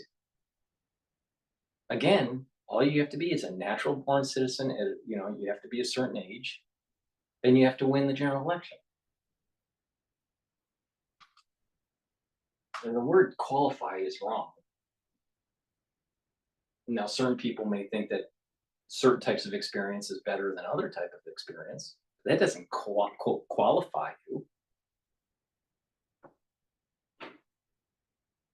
Now, if you want to get into the nitty-gritty, normally the qualification is, winning your party's convention, right, through some sort of primary process. But experience is not a qualifier. It's an element that persuades people to vote for the person. But to be qualified to be on a ballot, or to be qualified to be a president, it's just age and natural born citizen. The Democrats should be seeking her out if they want a black woman. But they have to take that black woman and put her before the American people and make her earn their vote, make her earn their trust. Kamala's earned nothing. The literal definition of a DEI hire. When you look at Netanyahu suggesting that these people who are protesting outside the building are paid by Iran to do that, don't you think that he's trying to buy the American policymakers into a rhetoric that is not anywhere near the truth? I mean, there's no doubt he's trying to get the United States to double down on its anti-Iranian policies. That's not really the issue here, though.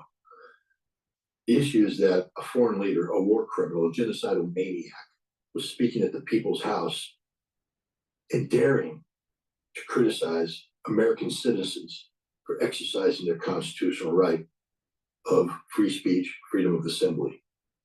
Their duty and responsibility as citizens to gather and protest when they feel something needs to be protested. And if you're not gathering to protest a genocidal maniac speaking in the People's House, then you're not much of an American, are you? And the people that were in the Congress applauding this madman, this maniac, this genocidal murderer, sat there and let him criticize Americans for doing what they believe was their constitutional duties. I mean, that's what's really... This is Carvana. And so is this. And this is how you can sell us your car. I mean, that's what's really here. I don't care about Iran. I mean, I do care about Iran, but what I mean, who cares what Netanyahu thinks about Iran? Do you think the Iranians lost much sleep over his speech? No. I think they look at it and they realize this is a defeated man. Do you think that Iran has been dealing with America for some time now? They've already taken America to the brink. that have already taken Israel to the brink. They're not going to sit there and lose any sleep over stupid political games being played as an act of theater in the American Congress. There's nothing of substance that happened there when it comes to Iran. No policies will be changed. No policies will be influenced by Netanyahu's pathetic little speech. But the insult that he delivered to the American people via the United States Congress, a compliant Congress that apparently Netanyahu believes he is bought and paid for, and by their actions in response to inviting this genocidal murderer to their house to speak, proves that they are bought and paid by Israel. The insult he had to the American people. Because again, I have watched people demonstrate in the streets of the United States for a long time.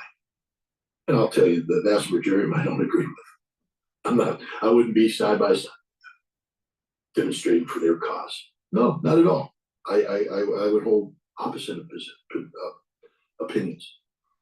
But I would be the first one out there to protect their right to demonstrate. Because that is the point. It's not what they're demonstrating. That's important to them. It's the fact that they can demonstrate that makes America the country that it is. And therefore, it is the duty and responsibility of every American, whether you agree with these pro-Palestinian demonstrators or not, to shield them from attacks like the one that was leveled by Benjamin Netanyahu while he spoke in the people's house to the representatives of the people. Where were the members of Congress to stand up and shout him down when he said that? Shut up, they should have said, shut up. You don't get to talk about freedom of speech and freedom of assembly in America. Get out of here, rush the stage, tackle him, remove him, evict him. But don't sit there and applaud while he attacks the Constitution of the United States, because that's what he did. And it just shows how feckle and baseless America has become when the people's representatives in the people's house allow such an attack to take place.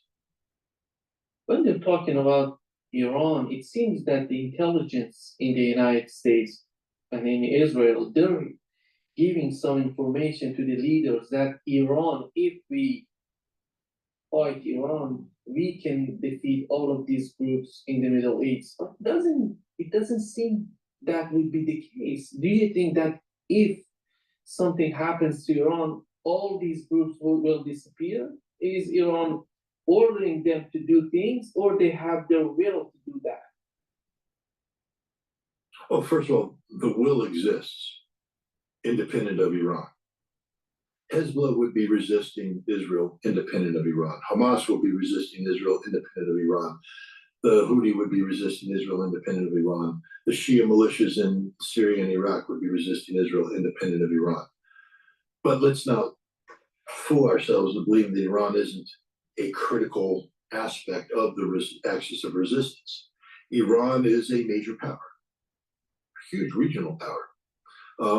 And Iran emboldens them with their political support and empowers them with their military and financial support. So Iran is a critical element. But let's talk about, how do you defeat Iran? How do you defeat Iran? I mean, the speculation that Iran can be defeated by Israel, by the United States, is absurd. We've been trying for years. We're continuing to try today. Iran has shown a surprising resilience. There are problems in Iran. We saw that in the last election. The low turnout shows that people are losing confidence in the system. Does the system best represent us? Now they've elected a new president who, some people say is a moderate reformer.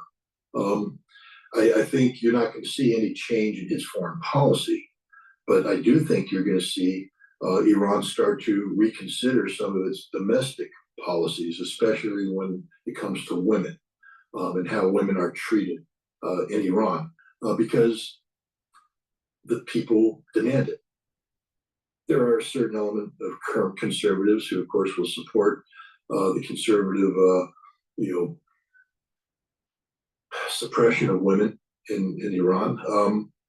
But I think the majority of people are starting to say, no, women have to be allowed to express themselves more freely than the current system allows. And I think you're seeing a recognition. And the fact that this man was allowed to enter the ballot, given the positions he had, the fact that the Supreme Leader has recognized him as the leader, because the Supreme Leader, even though the vote happened, the Supreme Leader, who is the final say on the Islamic Republic, could have said, no, he's incompatible with Islam, incompatible with our vision of Islam. But instead he said, yes, this is the man, which means that Iran is ready for a certain element of reforms. But that's the struggle here. Iran's not going to balk at its commitment to the axis of resistance. They're winning. I mean, we're part of their winning. They are literally evicting America from the region as we speak.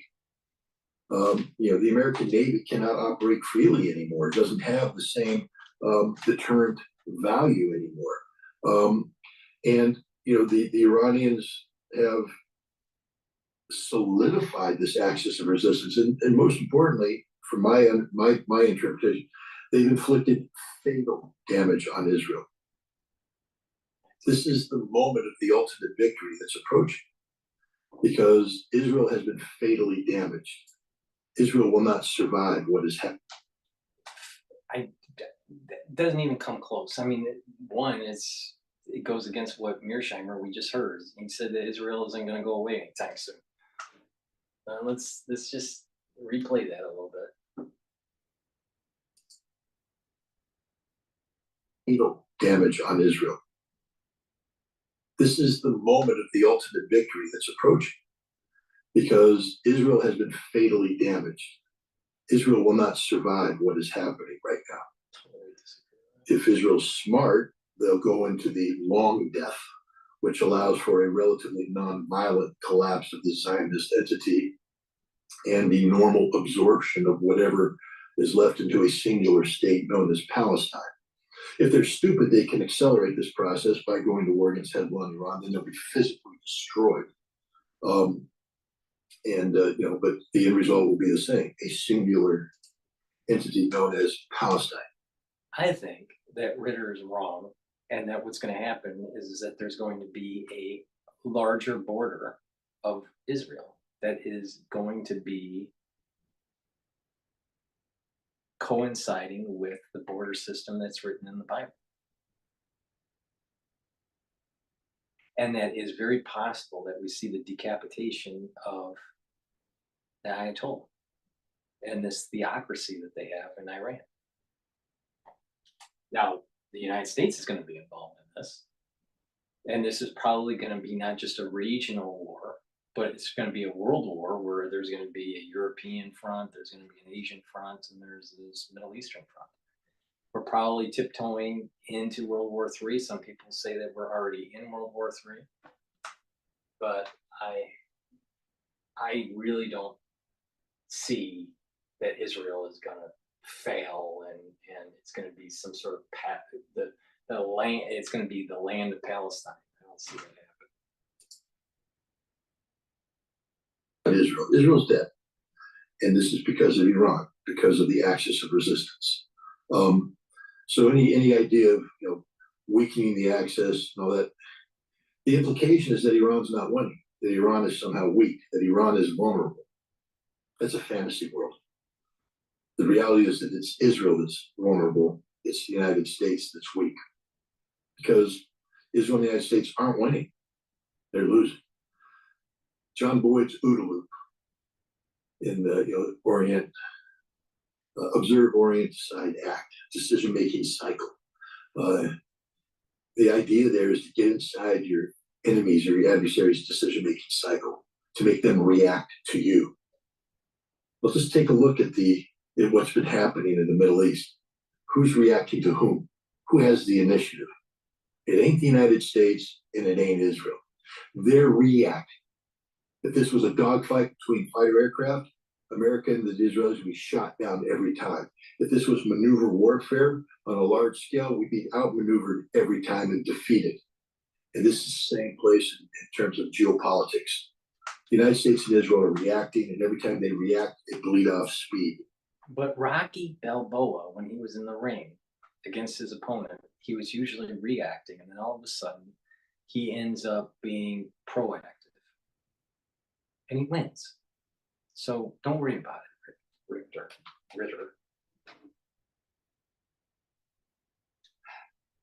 Unbelievable. There's a lot of anger. Please go to my store, the-studio-reykjavik.com, and get the C60. I have it in avocado, in coconut oil, or extra virgin olive oil. I have it in a 2 ounce, a 4 ounce, or an 8 ounce configuration. You take a teaspoon of this a day, every day, and it'll soak up free radicals. It's a very strong antioxidant, and by doing that, you're going to reduce the stress in the cell. The cell is going to perform better, and your mitochondria in that cell is going to produce more ATP. You need energy to be able to heal, to have a better immune system, to have better cellular processes. So please go to my store and get the C60. This is a very high quality product. It's a very strong antioxidant. You take a teaspoon of it a day, every day, and there's a compound effect. And what you're going to start seeing is that you're aging slower. And over a year, doing this over a year, huge benefits. And you compare it to your peer group that's not doing this, and you're going to notice that they're aging much faster than you are. So please go to my store and get the C60.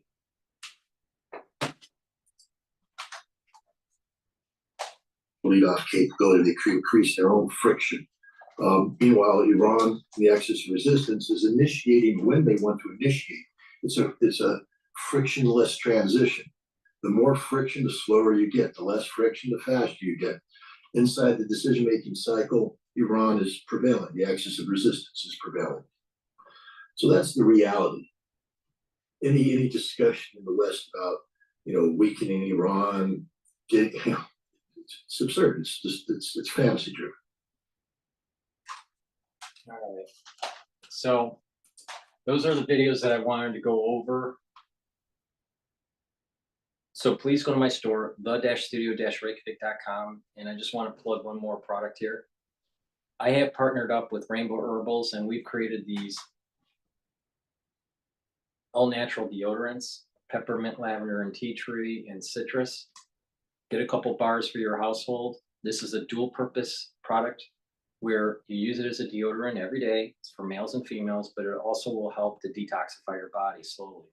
So it has no aluminum in it. It has no baking soda in it.